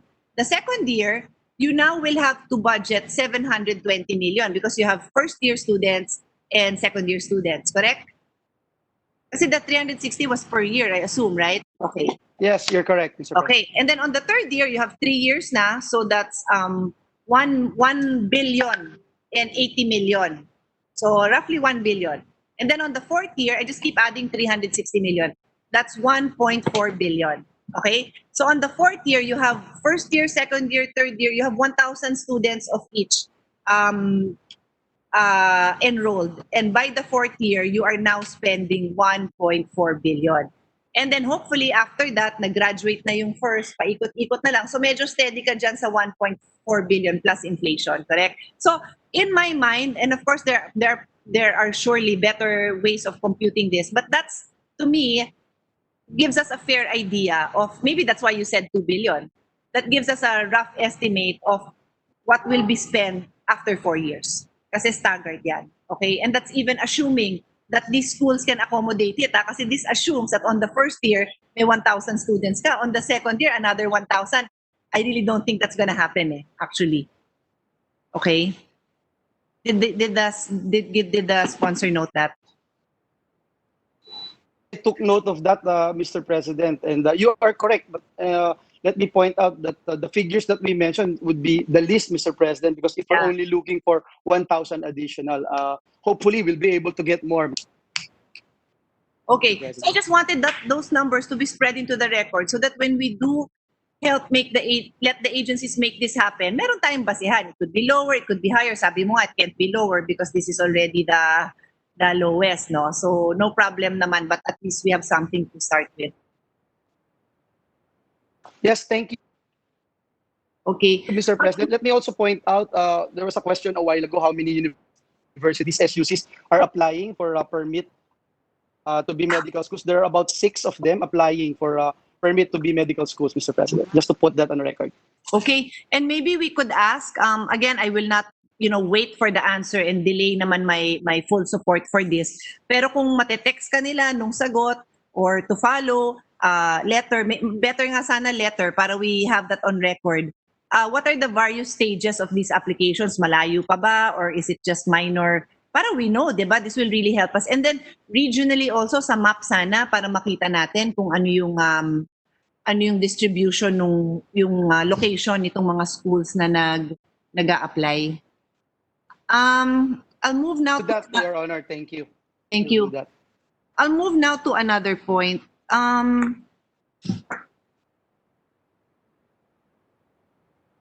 The committee I chair, the Committee on SDGs, Innovation, and Future Thinking, requires that I also look at these things because obviously good health, which is SDG 3, is a very important goal. And I've had my own hearings on these issues. That's why I'm also familiar with the gaps in the with the doctors. But that's also why I started with that article about Thailand. No, they're all related, and it's not just doctors that we need. If you look, I was hoping to share a visual, but I don't have it because I didn't really prepare ahead of time. But may I just ask the sponsor and our colleagues who are listening to this issue, visualize a triangle. The doctor is at the top of the triangle. No? They're the final decision makers. But those on the ground delivering the services could be anywhere from barangay health workers, midwives, nurses, and the support, the allied professions, no, the medtechs, the rehabilitative therapists, blah blah blah. Nandun ho 'yun sa baba ng triangle. And this also needs to be addressed. So my question is it the desire of the sponsor to really limit this to doctors only? And if so, why? I'm just curious, why doctors? Why not nurses? Why not therapists? All of these are in short demand. Now that we have passed a law on mental health, guidance counselors in schools, psychologists, etc., etc. Just out of curiosity, why doctors and not the others? And would the gentleman be open to including other professions?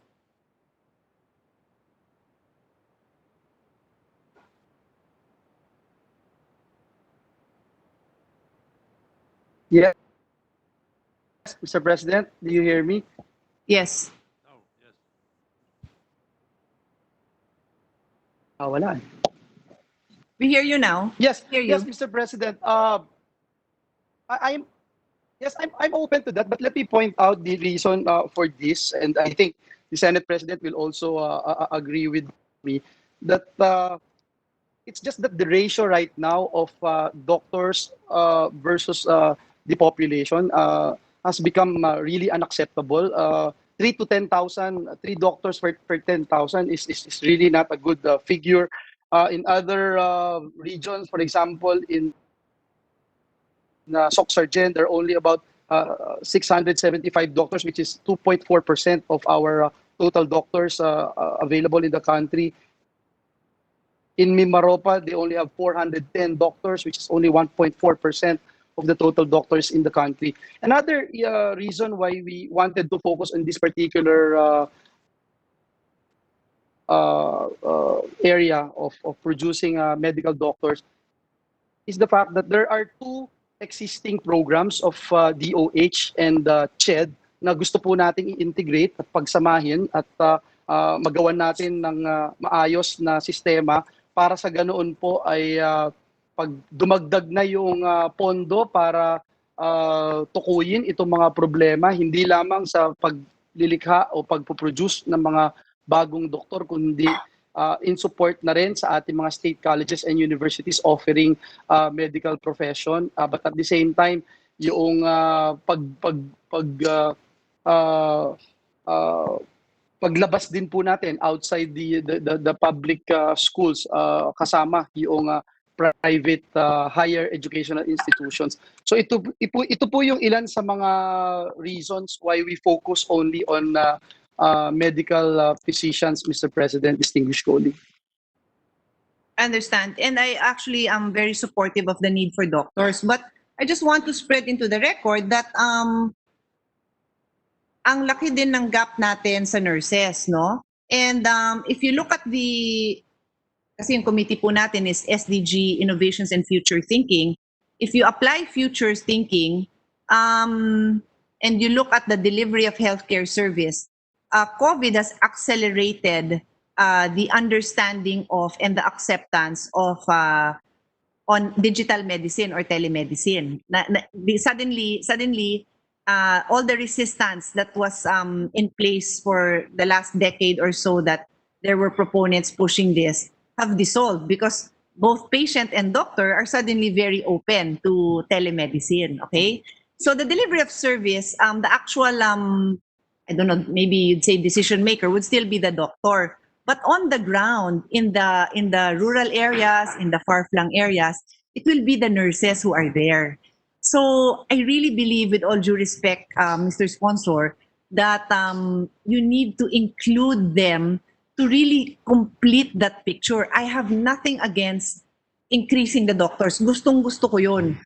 Pero in this age of telemedicine, kailangan din yung mga nurses. And let me open another topic. And I believe this would fall, pagka ho ba,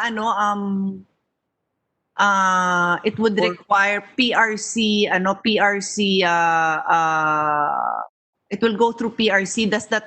Ang jurisdiction ba nun is Committee on Education then, or do we need to ask the majority floor leader? Before you continue with the next topic, Senator Cayetano, if you don't mind. Of course. One of the reasons why we were focusing on the on the doctors is presently because of the program of government, free tertiary education. Kasama na lahat eh. Ang hindi kasama is the medicine proper and law proper. Of course, the law proper, you can forget about it because precisely what Senator Drilon said. No, it's not an emergency as far as we're concerned. But the doctors are are an emergency right now, and therefore the medicine proper is the problem for most Filipinos who want to be doctors because they cannot afford it. No, unlike the nurses and other medical, perhaps profession, can be covered through the tertiary education, free tertiary education program of government, unlike medicine proper. I think that's the reason why we were focusing on the doctors at this point. Thank you. Thank you. Thank you, Senate President. That does clarify it. Then I recognize that the sponsor did mention that the objective is to reconcile, no, the different provisions. But what I failed to understand, which the Senate President now made it clear to me, is that may gap pala. That's what you're saying. There's a gap. Hindi na ko cover. That's what I understand from you. And for that reason, I understand that this is now intended to fill that gap so that there will be funding. But that's just a little bit confusing to me because that's not what I understood in the earlier interpellation of the minority floor leader, wherein the response of the sponsor was there is a scholarship under DOH and CHED. In any case, whether it exists or not, I am supporting it, but more so if there's a grant. More so if there is a gap, because then that means wala. But just to clarify, no, kasi in the future, people will refer to the records that we leave behind. So is DOH, do both DOH and CHED provide for specific budget for medical scholarships or wala? Kasi that's my understanding earlier to the sponsor. Wala, di ba? Sorry, Mr. President, can you repeat the question? I'm sorry. Yeah. I'm having problems with my connection. Yeah, I understand. Can you repeat the question, distinguished? Yes. I will repeat the question. Can you hear now? You can hear? So my question is, I understand what the Senate President clarified, that precisely because there is a gap, there is no funding made available to medical students and lawyers, that thus necessitates this bill. But that is not quite what I understood when the minority floor leader was propounding questions. I thought His Honor, the sponsor, said that DOH and CHED both provide for scholarships. The sponsor mentioned DOH has PSSP and CHED has cash grants. Yes, Mr. President, we were talking about the integration because they have different programs, they have different style, nga, Mr. President, especially doon sa turn of service. Yun po yung binabanggit natin. But I also would put on record yung binanggit ng ating Senate. There is a Mr. President, and doon sa UWAC, yung mga medical students natin doon, Mr. President, I'm having a hard time. So are you saying that there's not enough? I mean, it's so you're confirming that you need to reconcile the terms of There's the a gap. I understand that, reconcile kasi magkakaiba, and I also wanted to point that out. Yes. I was the author of the sponsor of UNIFAS. The late Senator Angara was the principal author, and I sponsored it as chairman of the Committee on Education. So I know may guidelines din doon, ano? So I agree that you have to reconcile that. So is your problem that the funding that is provided is not enough? Because you reiterated now that there is, but the Senate Yes. President's That's statement, just one of the there's none. problems, yes. So there is, Yes, or that's just one there's of the little, or problems. Yes. there's none? I'm sorry? Is there a little funding provided, or there is none? Are they? There's funding, Mr. President. It's just that May I volunteer an information that I have, and perhaps we can update it, no? Meron ang DOH, but it is not continuous. Oh, okay. Every now and then, ganun eh. Yes. Okay. Okay. When available. Okay. I understand. And that alone is enough reason to pass this, because when you legislate something, then may pinangahawakan ang implementors, di ba? And even us as legislators, as when we tackle the budget, we can now say that we have a law that requires that regular ang funding nito. So I fully support, Mr. President. I just really wanted to clarify what's the issue. But may I ask and spread into the record my deep concern for the funding of the entire human health care resources. No, not just the doctors. Kasi hindi rin makakatrabaho ng maayos yung doktor kung wala itong ibang allied health professions.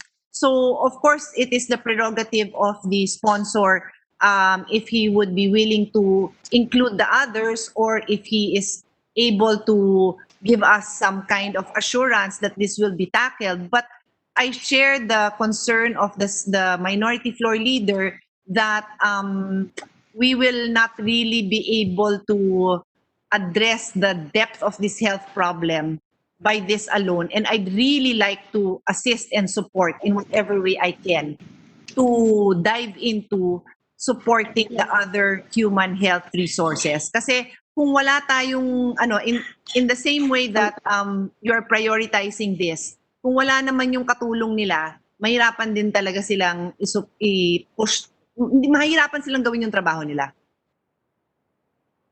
I agree, Mr. President. And again, let me put on record that I can work together with the distinguished lady from Taguig Pateros.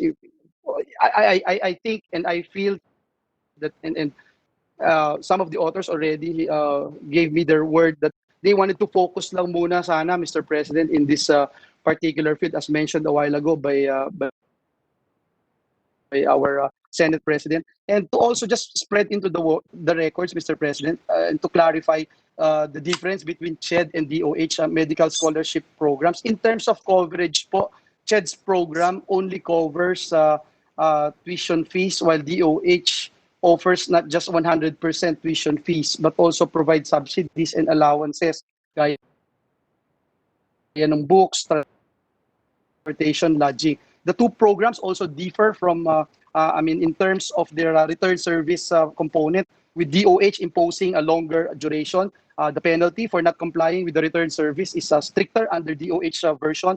So ilan lamang po ito dun sa main reason why we wanted to focus on this particular measure, Mr. President. And I still would like to put on record that I agree with Senator Pia Cayetano na yung buong public health system natin, kailangan talaga ng ayuda, kailangan talaga ng programa.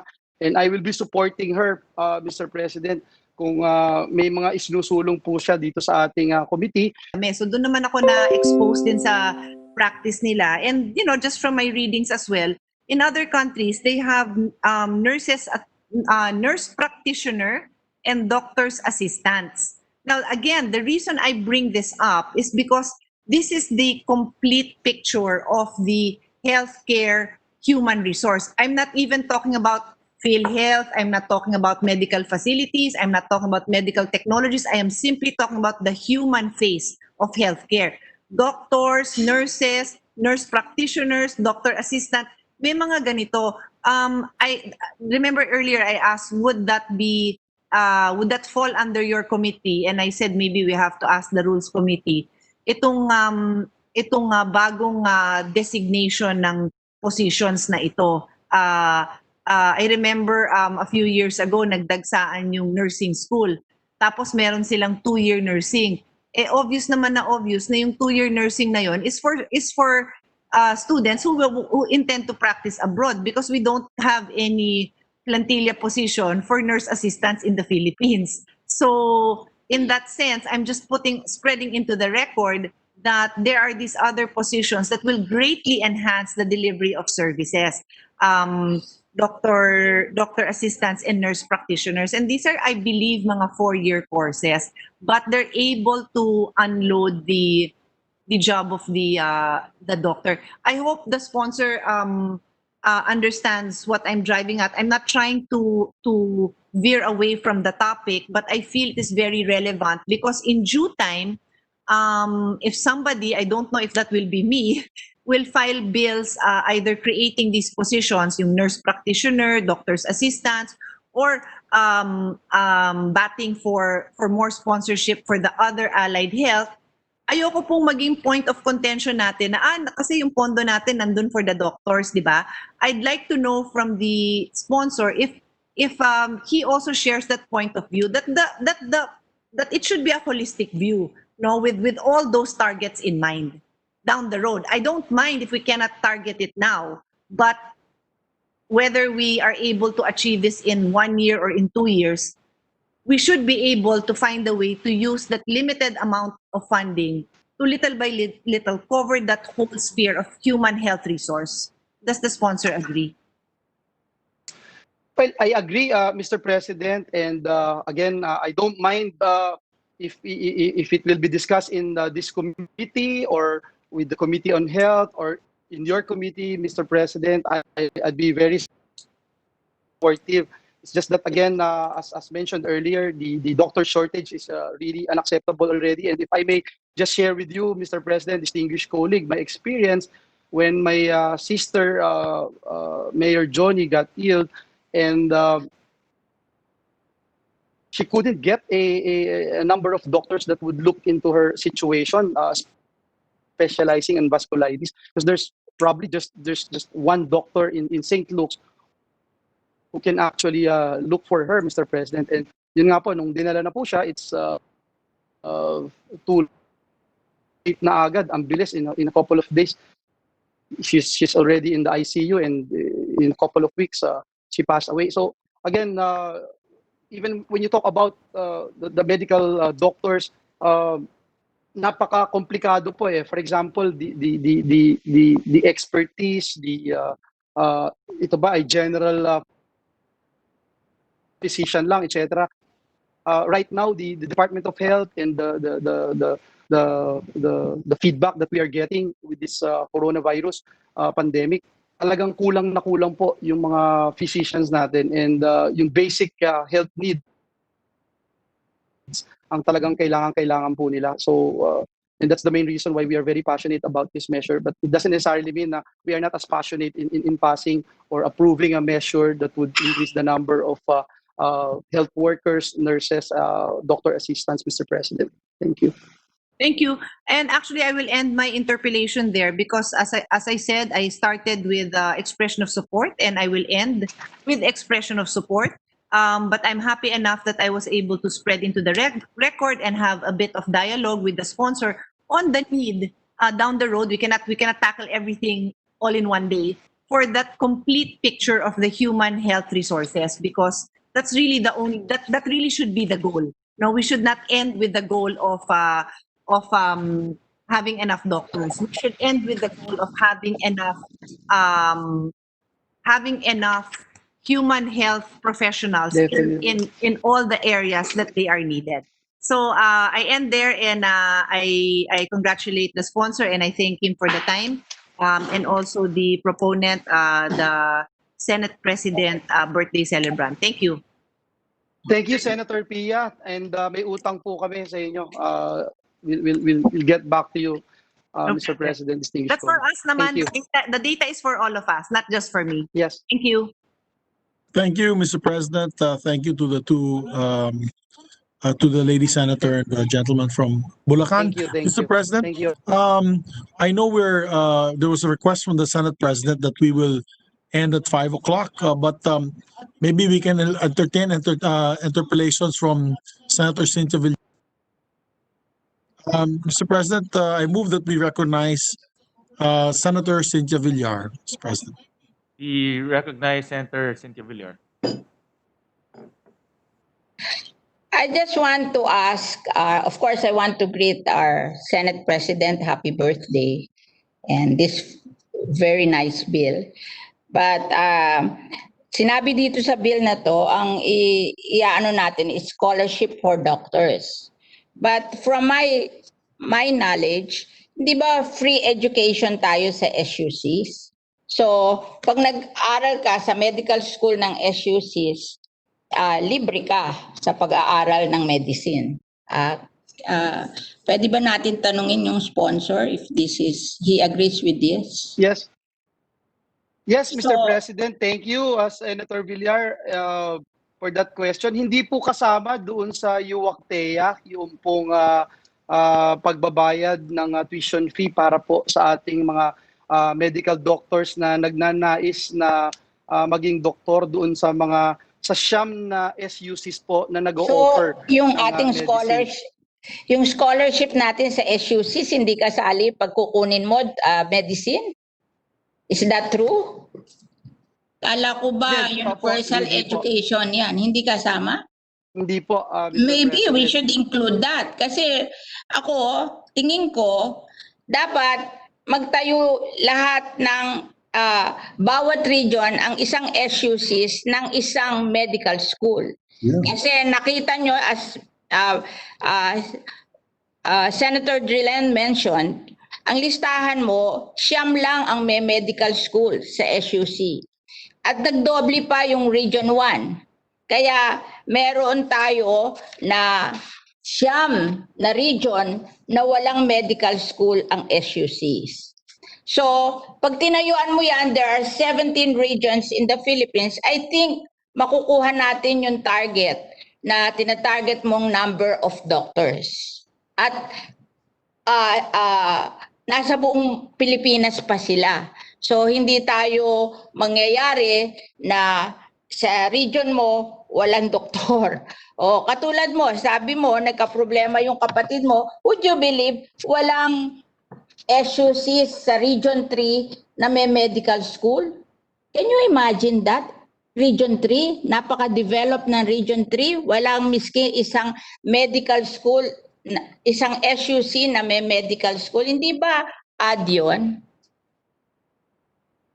Ginoong Pangulo, Senator Villar, nakakalungkot po na kami nasa Region 3, wala po ni isang public medical school na nag-o-offer, and ito po yung dahilan kung bakit natin isinusulong po ito. Yun po yung goal natin. Nabanggit niyo po at uulitin natin, yung 9 SUCs lamang ang nag-o-offer, at ngayon po meron pong 6 na SUCs na nag-a-apply para magkaroon ng medical school, Mr. President. Hindi ba dapat i-require natin na in every region may medical school ang isang pinakamalaking SUC doon, and that will form part of the bill para sigurado natin na yung 17 regions of the Philippines may isang medical school ang ating SUC. There, alam nyo, naging chairman ako ng House Committee on SUCs, 114 of them. At yung iba noon, ang lalaki. And sabi sa akin ng DOH, there are 72 DOH operated hospitals. So magbe-blend lang sila. Yung DOH operated hospital at ang SUCs, may medical school na sila. So hindi ba dapat as part of the bill, i-require na lang natin na lahat ng SUCs dapat may isang medical school ang SUC sa lahat ng regions sa Pilipinas? That will form part of the law? We agree, Mr. President. We will definitely put that as part of our amendments. Yes. If Senator Villar would introduce that amendment, we will accept it, Mr. President. And then we will choose na the big ones that can really build a school. Titingnan mo sa listahan, Cebu, wala siyang SUC na may medical school, yung kasing laki ng Cebu. Ang dami-daming public school doon. Tapos Region 4A, naandyan ng Cavite, naandyan ng Cavite State, naandyan ng Batangas State, naandyan ang Laguna State. Tapos wala man lang silang isang medical school doon. Parang nakakapagtaka, di ba? So, yun namang maliliit na probinsya na may SUCs, dapat lagyan natin ng medical school kasi siguro doon naman may problema ng doktor. Wala silang doktor doon sa mga lugar na yon. So siguro as part of the bill, we will require that all regions will build one medical school sponsored by the SUC together with the DOH operated hospital. Do you agree with that? I cannot agree more, especially coming from our principal. Definitely. And then, yung tama po sinasabi mo, Mr. President, yung sinasabi mo na walang scholarship for medicine, unfair naman yon, di ba? From my knowledge, akala ko pag nagbigay ng scholarship, pati yung medical scholarship. So dapat baguhin natin yung ating scholarship sa ating mga SUCs. Bakit walang medical? Napaka-importante ng mga doktor. So I guess Mr. we have President. to provide that. Okay. Yes? Mr. President, with the indulgence of the gentlewoman from Las Piñas and the good sponsor, may I just add a point related dun sa kababanggit lang ni Senator Villar? Yes. Mr. President. Yes.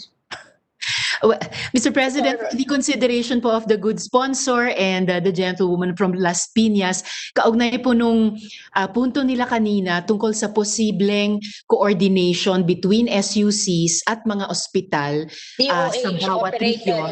Yes, specifically DOH-operated hospitals.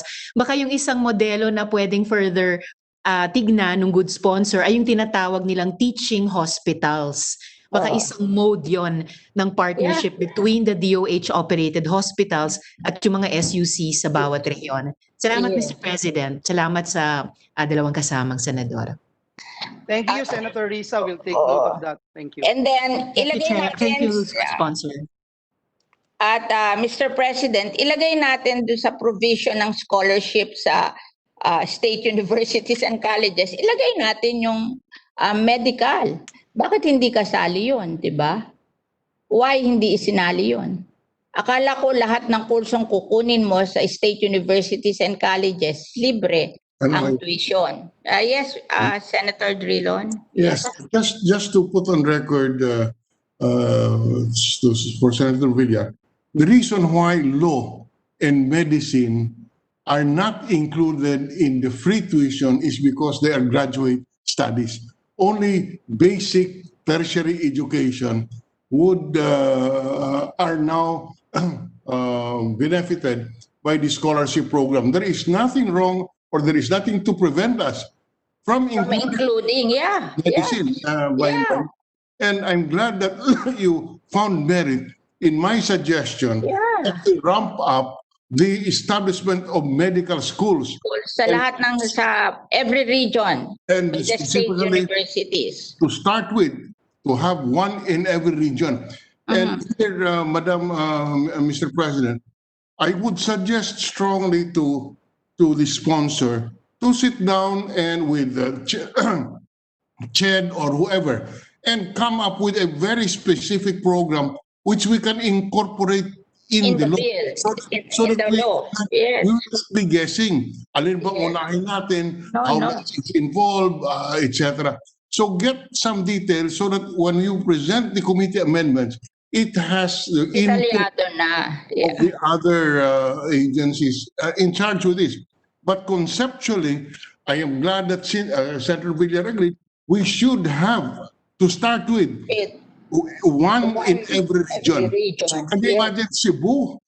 Such a metropolis has no medicine Wala. region 3.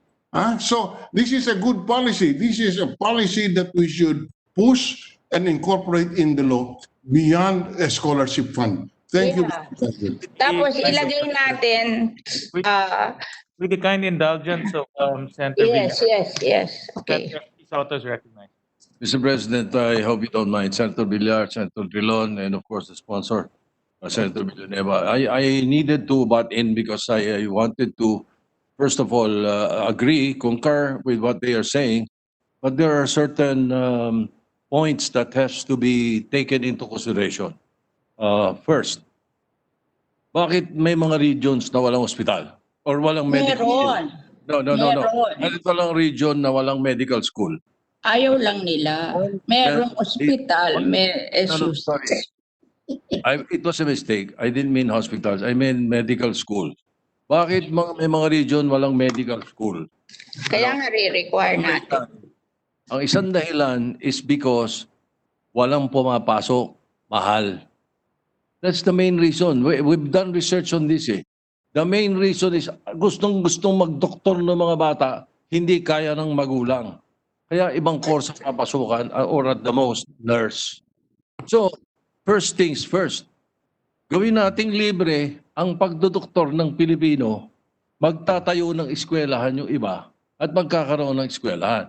Like for example, in Cebu, the Vicente Soto Memorial Hospital is now in coordination and being asking permission from the Department of Health and the CHED that the Cebu University, there is this Cebu University who wants to put up a medical school and needed a permission from or accreditation from the Department of Health and the CHED.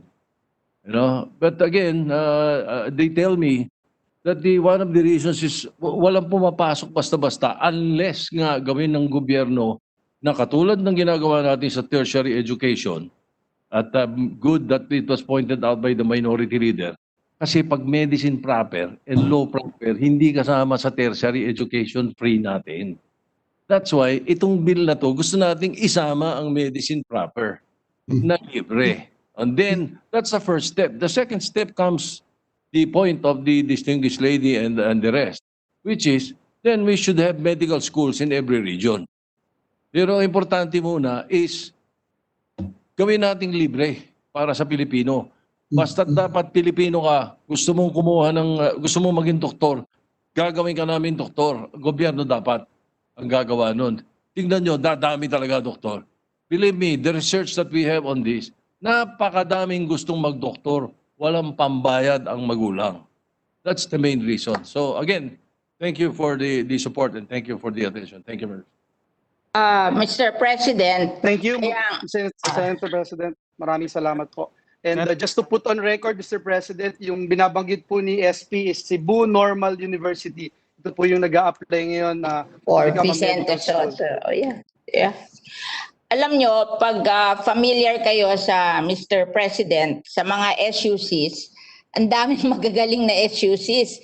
At marami ring DOH-operated hospital, ibe-blend lang natin yon. So walang problema yan. And then hindi naman tayo kumukontra kay Senate President na ilibre natin ang medical education sa ating mga SUCs. Isama natin sa provision of the bill. At yung sinasabi ni Senator Pia na dapat daw kasama ang nurses. Pag may medical school, may nursing school na rin. And then libre din ang nursing. So solve lahat ang problema natin. Sa isang magtayo tayo ng medical school, libre ang medicine, libre din ang nursing, then we solve the problem. Dapat lang nakalagay sa batas, kasi pag hindi natin nilagay sa batas, magkakaproblema tayo sa implementation. Kaya i-detalye na natin sa batas para siguradong gagawin ng DOH at saka ng DepEd, ng SUCs. Yun lang po. Maraming salamat, Chairman, and maraming salamat din kay Senate President. Thank you, Mr. President, Senator Cynthia, and Senator Frank Drilon. Thank you very much po. Senator Joel, just to add to the conversation, during the discussion of the free higher education bill, I remember clearly that the reason why we didn't include master's or post-undergraduate studies is because there are many post-undergraduate studies that we need to cover. Kumarinig. For example, teachers, no? And teachers, they would want to get their master's degree, even PhD degrees to get promoted. Or public servants, they want to get their master's in public administration to get promoted.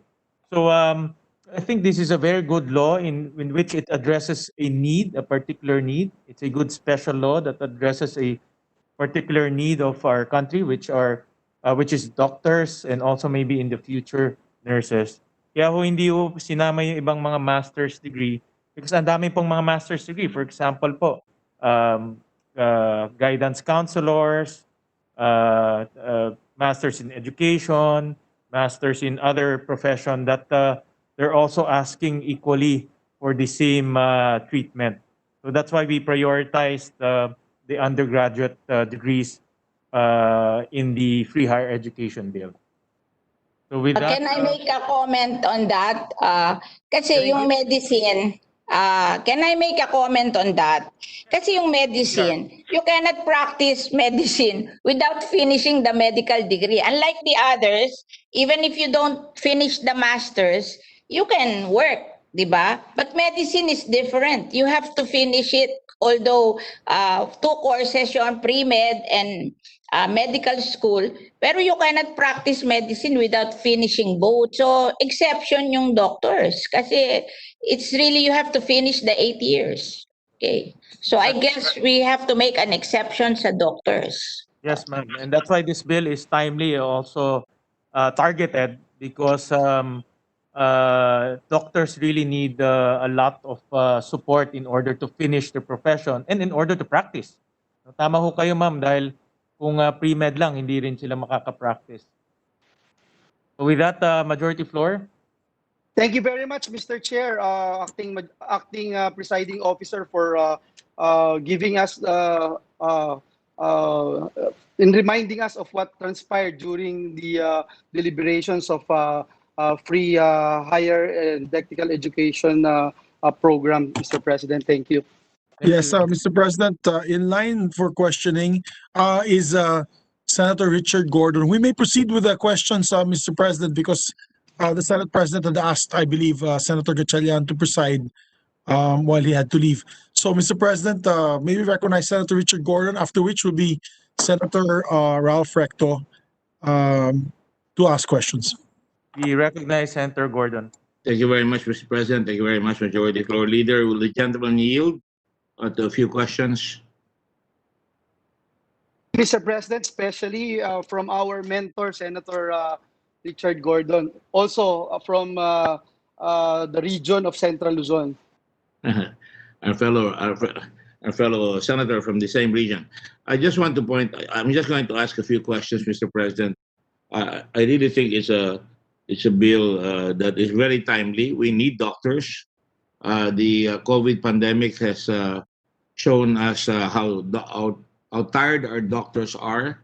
We just lost a doctor the other day, yesterday, Dr. Karen or Kathleen Senen, who lasted about 2 months in PGH. And there are many other doctors who have gotten sick, and some doctors take 2 weeks off and then 1 week to go back to work. So we really are hard pressed nowadays. My question is related to what the other senators said, particularly Senator Drilon. Senator Drilon is correct in the sense that we have to take a look at the holistic side of the problem. Quite frankly, Mr. President, I'm not sure whether we did the right thing when we immediately devolve the health system to local government because I don't know if we have developed the maturity. I'm sure some of them will disagree with me, but let us just put it this way. Sometimes pagka hindi mo kasundo yung doktor, yung city health officer mo, hindi mo kakagalaw yun. Kung hindi mo kasundo yung provincial health officer, hindi makakagalaw yun. Now, let me just go into the other side of the coin. Sure, we get them to go to school, nakapag-aaral sila ng libre, there is a return service. Paano ho pag bumalik sa return service? Tinignan ho ba natin ang plantilla ng mga doktor para makapasok sila doon sa mga bakanteng plantilla, kung meron man plantilla? Ang tingin ko, very limited yung plantilla. Tama po ba yan?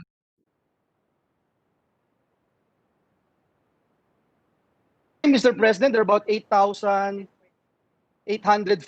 na kulang, Mr. President, doon sa additional health units, Mr. President. Are you saying kulang, may plantilla, pero kulang ang doktor na pumapasok? That was the answer given to us during our hearing, Mr. President. I've been talking to some doctors from UPPGH, and their concern was there's very limited plantilla in the hospitals in the provinces, and also in terms of salary, iba.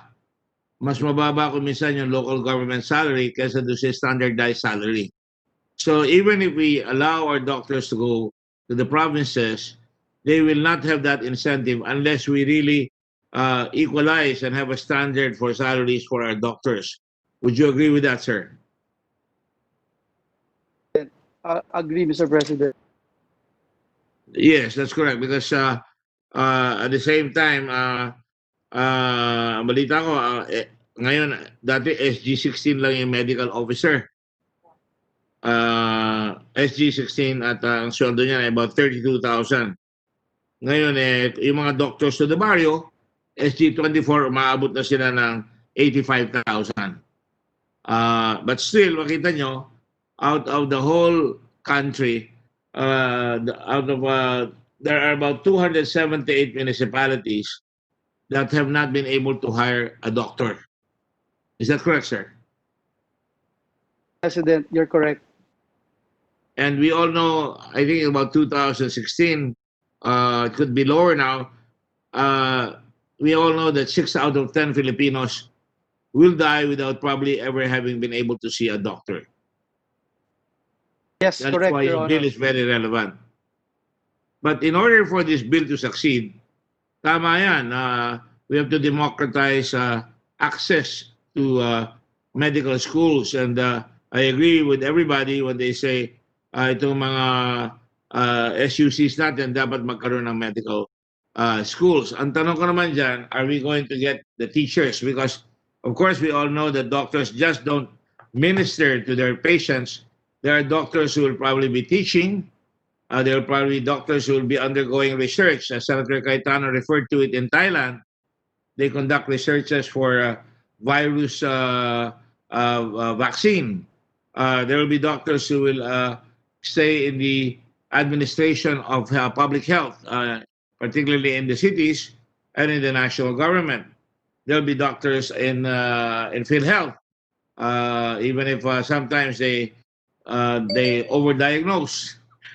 So, Mr. President, I'm just respectfully suggesting that we take a real look, a hard look, that we may as well come out with a very, very good bill incorporating all the suggestions of the other senators so that we could have a holistic approach to this thing because we may be able to provide them with scholarships tapos hindi naman makakapasok sa probinsya at ang mangyayari pa, kung makapasok man sa probinsya, alam naman po natin, ako rin nag-mayor, pag yung mayor hindi nakasundo yung doktor ng hospital, makikipag-away pa yan. Kung appointed ng dating mayor yan, suspected na kagad yan na hindi nakikisama doon sa mayor. So, nagkakaroon ng problema. Di po ba?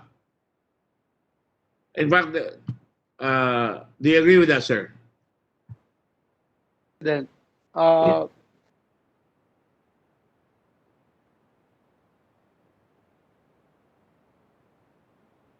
President, I agree with the distinguished gentleman from Zambales. Actually, we also wanted to point out that based on the last hearing that we conducted, faculty, Mr. President, in SUCs are only paid SG 12 when they are already doctors and can earn SG 18 to 21 if practicing, Mr. President. So there's a whole slew of categories and issues that we have to address. And I suggest that I'd be very happy to help, along with, I'm sure, Senator Dillon and Senator Cayetano and all the others, Senator Villar, that you can actually take a look at all these categories and issues that would have to be part of the equation to have a successful public health system. And maybe even take a look at whether we can have a hybrid. I don't know if we can have a hybrid between total devolution and some centralization. For an example, I give you an example. The Red Cross, our people are involved in polio. Our people are involved in immunization programs in measles. Yet some mayors don't want to do that. Why?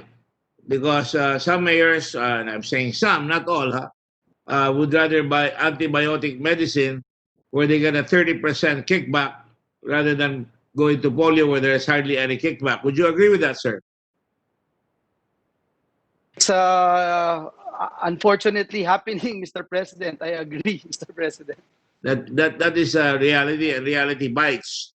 But that doesn't mean that we cannot move forward with this. I'm in full support. Even if you did not include me as a co-author, I would like to impose myself because I have told my staff that we must really modernize our country, and part of the modernization should be the public health system. And that's why I think I can say a few things about modernizing the public health system with utmost respect to your hard work, and make some suggestions such as the one we're proposing. And so, Mr. President, the other thing is character.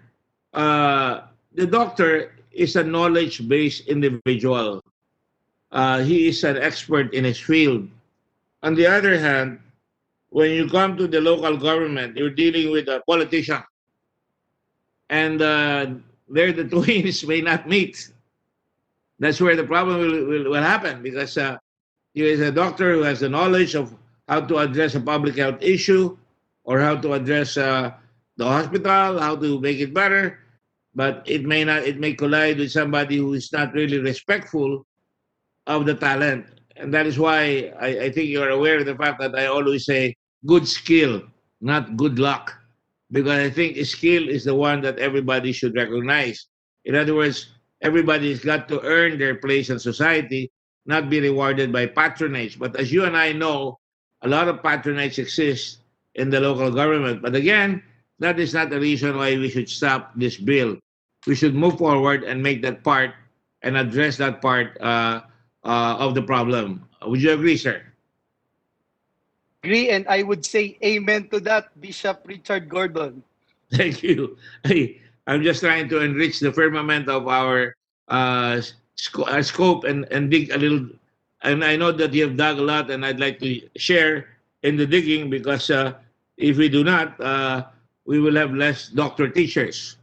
We will have no biomedical research.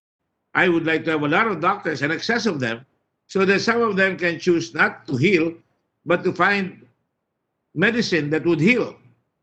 And that is so important. Or for that matter, you would have a dedicated health officer who would know what ails a city or what ails a province. For example, you could be infested with Ebola, or not necessarily Ebola, or HIV.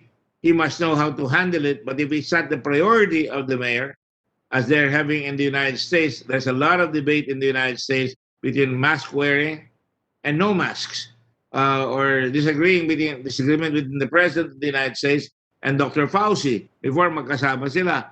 Nung hindi na sila magkasundo, iba na ang takbo. And so you now see a hobbled United States because of disagreements on public health. And that's what I do not want to see in our country. And if you will allow me, one of the things that I think has happened here, sometimes I'm criticized for saying we should not change horses in the middle of the stream.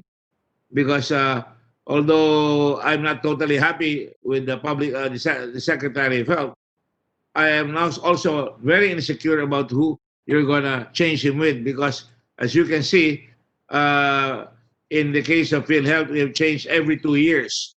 In the case of the Secretary of Health, who do you put in there when you know what is sick is not really the Secretary of Health, but the whole Department of Health that has acquired so many bad habits or has been exposed to so many political wranglings.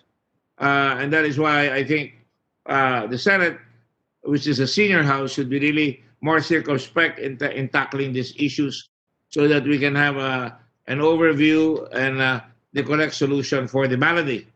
We're doctors to a certain extent because as a senator, we should have gathered enough experience in our travels in the nation, knowing the issues of the country, and we should be able to address, like our learned colleagues, how to take up an issue so important and vital as this. And I commend you and the Senate President for all these things that you're doing.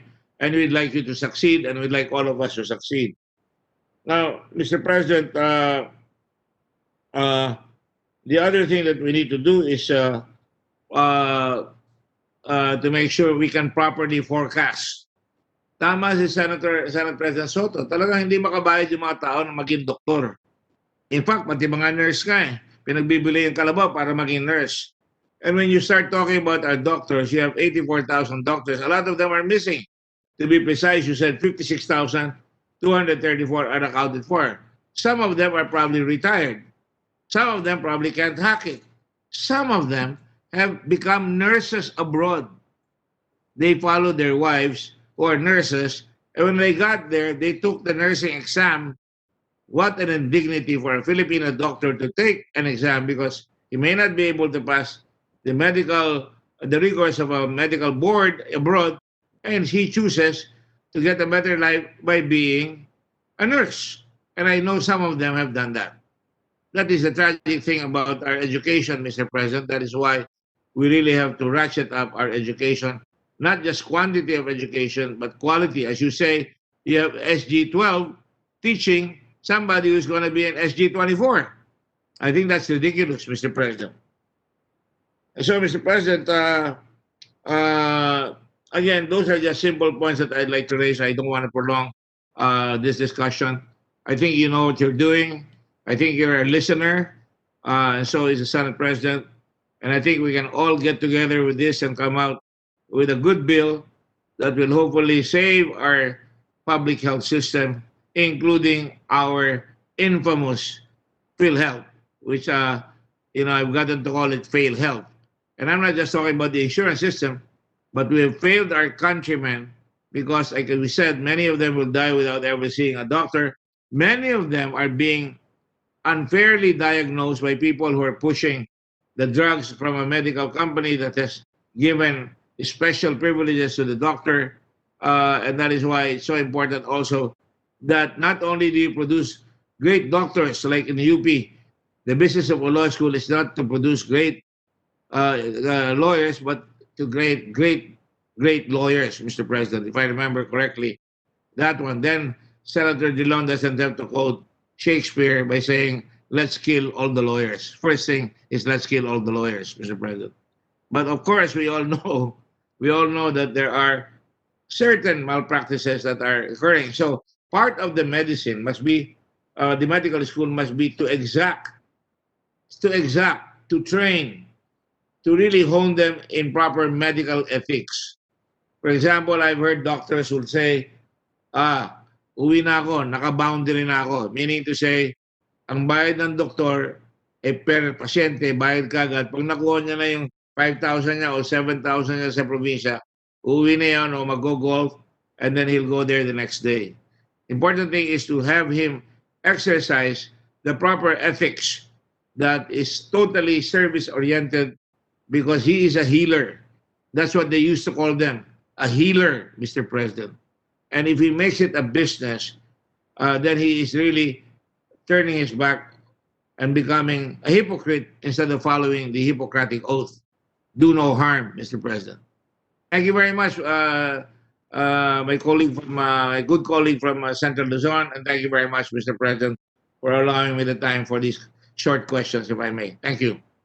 Thank you. Thank you very much, Senator Dick Gordon. I am seriously taking notes, Mr. President.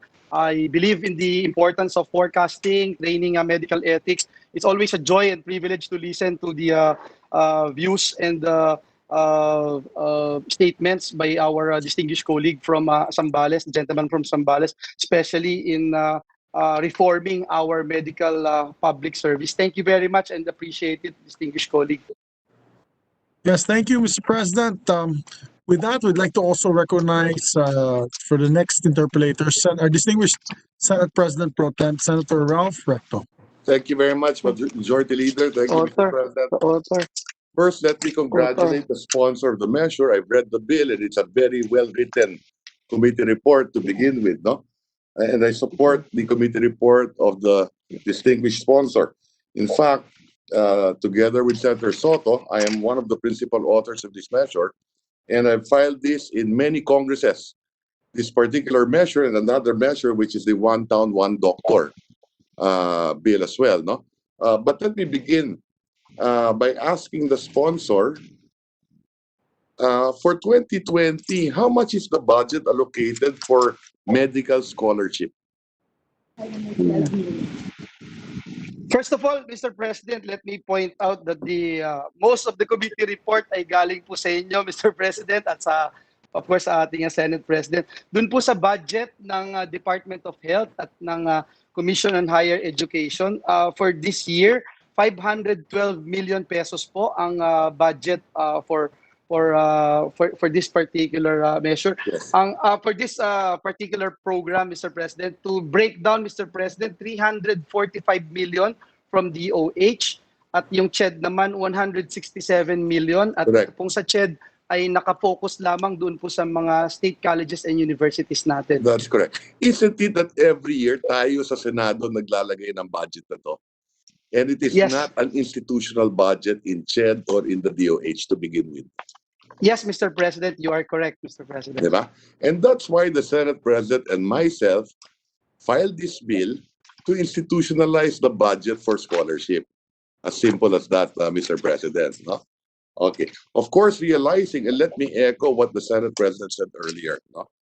One of the reasons, or the primary reason why kulang din tayo sa doktor is because napakamahal nga ng tuition fee sa doktor. Now, if we are to increase the budget for medical scholarship,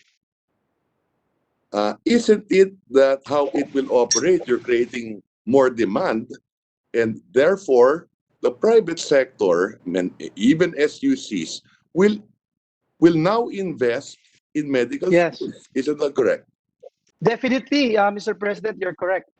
So, for example, today, kung ang budget na 500 million, next year magiging, assuming what you said, ang kailangan natin, let's say, to hit a program of 80,000 or 8,000 per year, something like that, until we hit 80,000 in 10 years, something like 2 billion, nabanggitin nyo kanina, di ba?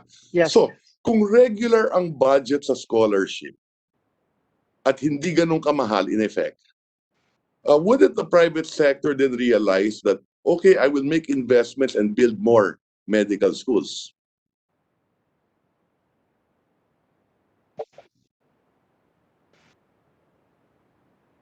And this will open up the opportunity for our kababayans Correct. to avail of this program and Yeah. become physicians, Mr. President. Correct. So, and that's how the economy operates. Diba? Okay. More so now, that True. realistically, I agree with all the observations made by our colleagues. But I think this bill, together with the Senate President, is a standalone bill. And that's why it's with the Committee on Higher Education. And the title of the measure is Establishing Medical Scholarship and Return Service Program for Deserving Students and Appropriating Funds therefore and for other purposes. More so, today, realistically speaking, that because of COVID-19 and because of the contraction of our economy, revenues this year will drop by roughly what? 600, 800 billion. And possibly next year. Because many businesses will close this year. Revenues next year will probably be the same as what we will collect this year, but spending will increase even further. Or it's even possible that revenues will be smaller next year than this year. No? So, it will be difficult at the moment to include all the suggestions made, but we have to start somewhere. Okay, and that's why I support the position of the chair and the Senate President that maybe we can start with the scholarship program. Okay? Thank you, Especially- Mr. President. Yeah. Yes, especially knowing that ang naka-budget lang this year is 500 million. Meron bang nakaltas sa budget ng medical scholarship this year? Under Bayanihan 1, would you know? Off, Mr. President, but we'll check on it and we'll get back to you. Yes, thank you very much. No, now, you mentioned that the cost is roughly 400,000 a year, 360 thereabouts. 160, yes, Mr. President, yes. Okay, so that's about no more than 2 million 2 million for 4 years. Okay, in fact, we Yes, Mr. President, about 1.8, Mr. President. Roughly, no. How much do we spend for the Philippine Military Academy? Sorry, Mr. President, I don't have. Yes, you know, any the last idea time I right looked now. at it, Mr. President, it's 4.2 million per student. Okay, so this is half the cost. So, in effect, we could have a Philippine Medical Academy. So, that's why I support yung sinabi ni Senator Drilon, Senator Villar, Senator Cayetano, Senator Dick Gordon. I did file bills also along that line, no? To have a Philippine Medical Academy similar to a PGH in all regions of the country. But that's, I think, a separate bill. Because malaking funding din ang kailanganin yan. Yes. But I think we can start with this establishing medical scholarship program as a start. And then maybe later on, we could come out with improving our SUCs. In fact, it's also possible that our regional hospitals partner with private medical institutions. That's also a possibility. Because here, what we're doing also here in the bill, Mr. Chairman, is that aren't we also partnering here with private medical institutions? Yes, Mr. President, that's part of the measure and including, Mr. President, was mentioned a while ago, yung mga training hospitals, Mr. President, kasama po yung private sector dito. Correct. So I just wanted to echo that, no? I think this bill could stand alone. And maybe in the future, we could also pass all those other measures as being suggested by our colleagues. So I will no longer belabor the point. I just wanted to add that on the record. And I thank again the distinguished chairman of this committee for a very well-written bill and for taking our suggestions into consideration as well. So thank you, Mr. President, Majority Leader. Mr. President. Thank you very much, Mr. President. Thank you to our Senate President Pro Tempore, especially for his brilliant ideas and suggestions that made this committee report possible, Mr. President. Thank you. Mr. President, Mr. President, may we recognize Senator Frank Drilon, please? Just, Mr. President, just a short response. I agree that this should be that this is a standalone bill. And there should be no problem about having the fast track and pass as soon as possible. The idea of a long-term response to the lack of medical schools, maybe we can add just one section directing the CHED, the DOH, or whomsoever to within X number of months from the passage of the bill to come up with an overall plan to increase the medical, to put up medical schools in our public universities, to submit a plan to the Senate on the basis of which we can craft a bill, at least with the inputs of the bureaucracy, which can make a bill rational. So just one paragraph, which will say, asking whoever the committee can decide to submit to us a study Yes. as to how to increase our medical graduates. Yan, ah. Thank you, Mr. President. We take note of that. Actually, we've been taking a lot of notes here, and we'll get back to our minority floor leader. And I'm sure that in the next couple of days, we'll be able to finish all these amendments and show it to everyone, Mr. President. Thank you. Just a verification, Majority Leader. I support the position of the minority. There is no harm in putting that suggestion into this bill. Thank you very much, Mr. President. Thank you. Yes, may we recognize Senator Cynthia Villar? She's also raising her hand, Mr. President. Senator Villar is recognized. Senator Villar. You're on mute, madam. You're on mute, madam. Why did they say that? I'm on. Can you not hear me? No? Can you hear me? Yes, ma'am. We can hear you. Okay. In fact, after my interpellation, I have asked my staff to look for those DOH-operated hospital which are near the SUCs. So we can pinpoint sino na yung ating SUCs na papartneran ng DOH-operated hospital para magtayo sila ng medical school. I think hindi na kailangan mag-invest eh. May hospital na, may school na, pag magjo-join lang sila. So, pwede nga natin i-pinpoint kung sino-sino na yun eh. Kasi I have been a chairman of the House Committee on SUCs for 6 years. I know that there are big SUCs in major regions, and there are plenty of DOH-operated hospital there. There is a DOH-operated, big DOH-operated hospital in every region. When we make that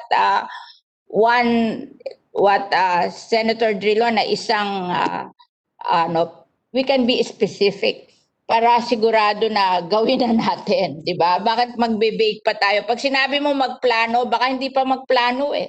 Sabihin natin kung sino-sino na siyam ang kailangan over a period of certain number of years, matayo nila yung medical school nila. Bakit mo sasabihin na plano? Pag sinabi mo sa gobyerno ang plano, nako, hindi na matutuloy yan. Kaya ako, I will make that amendment na ililista ko na yung SUCs na magko-combine with DOH para to establish one medical school in those 9 regions na wala tayong medical school. Yun lang ang aking ano. Thank you, and thank you very much, Senator Villar. And it is with this representation's commitment that the principal's statement will be part of the measure, Mr. President. Thank you. Yes, Mr. President. May we recognize Senator Frank Drilon, Mr. President? Just a point of information. Did the gentleman sponsor say that there are 4 applications to open medical schools among state universities all over the country? 4, Mr. President, 4. What are these? You are correct. As I mentioned earlier, yung Cebu Normal University, Western Mindanao State University, this is in Region 9, University of Southern Philippines, Region 11. Actually, sorry, Mr. President, there are only 3 SUCs applying. So why is there application not being acted upon with urgency? Is there any reason? Are they not qualified? What?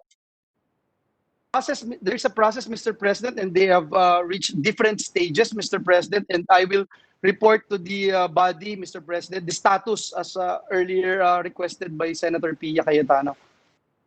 Yeah, okay. Because that will partially answer the question of Senator Villar, at least on the 3. Thank you, Mr. President. Thank you, Mr. President. Mr. President, with the permission of the body, no other member is listed to interpolate this measure. Maybe, with the permission, close the period of interpellation without prejudice to those asking during the period of amendments some clarificatory questions. I believe Senator Villar, are you raising your hand? Ma'am, you're on mute, ma'am. No, I'm not mute. Yes, you're not now, but you were mute earlier. No. I want to tell Senator Drilon na those three, walang medical school doon. 11, 9, and the other one, Cebu. Lahat sila, wala pang medical school. So we should facilitate the establishment of medical school in those three regions. They are part of the 9 na wala. Oh. Thank you. Thank you, Mr. President. So, Mr. President, this is a very noble measure. We really need a lot of doctors, a lot of nurses, a lot of medical professionals in the Philippines, and this would be a big help to and boost the medical profession in our country.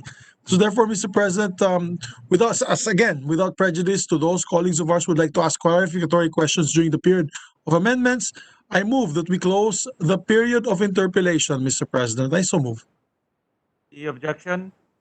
Hearing none, your interpellation is closed. Thank you, Mr. President. It gives time to our colleagues, together with our chairman, to craft the amendments for the proper time, Mr. President. May I just be allowed, Mr. President, distinguished majority leader, to thank everyone, our distinguished colleagues. We have 18 co-authors here, Mr. President, and the main proponent of this measure is no other than our Senate President, who is celebrating his birthday today. I think this is a great gift for our Senate President, and of course our Senate President pro tempore, Senator Ralph Recto. And we will get back to you, Mr. President, as soon as we can, and we will make sure that we will consult our colleagues, especially who made mention about certain issues and data that they wanted to see to be part of this measure. Again, heartfelt thanks, Mr. President, to all our colleagues. Thank you very much, and God bless us all. Mr. President, before I suspend consideration of the measure, may we recognize Senator Sonny Angara, Mr. President. Thank you, Majority Leader. Thank you, Mr. President. I just wanted to congratulate my seatmate, Senator Joel, for his hard work. And I want to say, not to remind him of his personal tragedy, but he has done this work despite suffering much more personal tragedy than any of us have endured in the last half year. And I think it's a tribute to his dedication to his work and to seeing through to fruition this very important measure. And I pay tribute also to the leadership of the chamber for all it has done in forwarding this, and to not just the majority, but even to the minority for their very statesmanlike efforts in coming to a final version and trying to improve the bill. Thank you to the leadership of the House, to you, Majority Leader, for shepherding it. And Senator Joel, salute to all your work and dedication. God bless. Thank you very much, Senator Sani, Chairman. Thank you, Majority Leader. Thank you very much. Thank you very much. This is really personal. Thank you. Yes, thank you very much, Mr. President. Mr. President, we just have we have two measures, but I believe, Mr. President, our presiding officer, Senator Gatchalian, is still preparing his documents for his sponsorship of the measure, and another one for Senator Risa Ontiveros. If it's all right, Senator, we can take this up tomorrow. I could put you first on the item of the agenda tomorrow afternoon. Senator Okay, Risa. Majority Leader. Salamat Thank you. kaayo. Salamat. And then we just have one housekeeping measure, Mr. President. With the consent of the body, I move that we transfer from the Committee on Ways and Means to the Committee on Banks and Financial Institutions and Currencies as the primary committee, SB number 1652, an act granting tax exemptions free privileges to special purpose vehicles which acquire or invest non-performing assets. This bill is similar to SB number 1590 filed by Senator Marcos and 1596 filed by Senator Lapid, or the FIST, Financial Institution Strategic Transfer Act, which were already both referred to the Committee on Banks. This is to allow the Committee on Banks to hear all bills and come up with a consolidated committee report. The Committee on Ways and Means will remain as a secondary committee. This bill that we're transferring is the bill of Senator Ralph Recto. I so move, Mr. President. Any objection? So transferred. Yes, a reminder that the Committee on Banks is set to hear these two measures, or rather these three measures, on Wednesday, August 25, 2020, I believe, in the morning. Mr. President. And I know Senator Frank Drilon has a special interest also in this measure, and I'm sure he'll be there on hand. So with that, Mr. President, there being no other matters to take up, I move that we adjourn or do we suspend? Suspend, rather, Mr. President. I move that we suspend session until 3 o'clock in the afternoon, Tuesday, August 25, 2020. I so move, Mr. President. Your objection? There being none, the session suspended until 3 o'clock in the afternoon of Tuesday, August 25, 2020.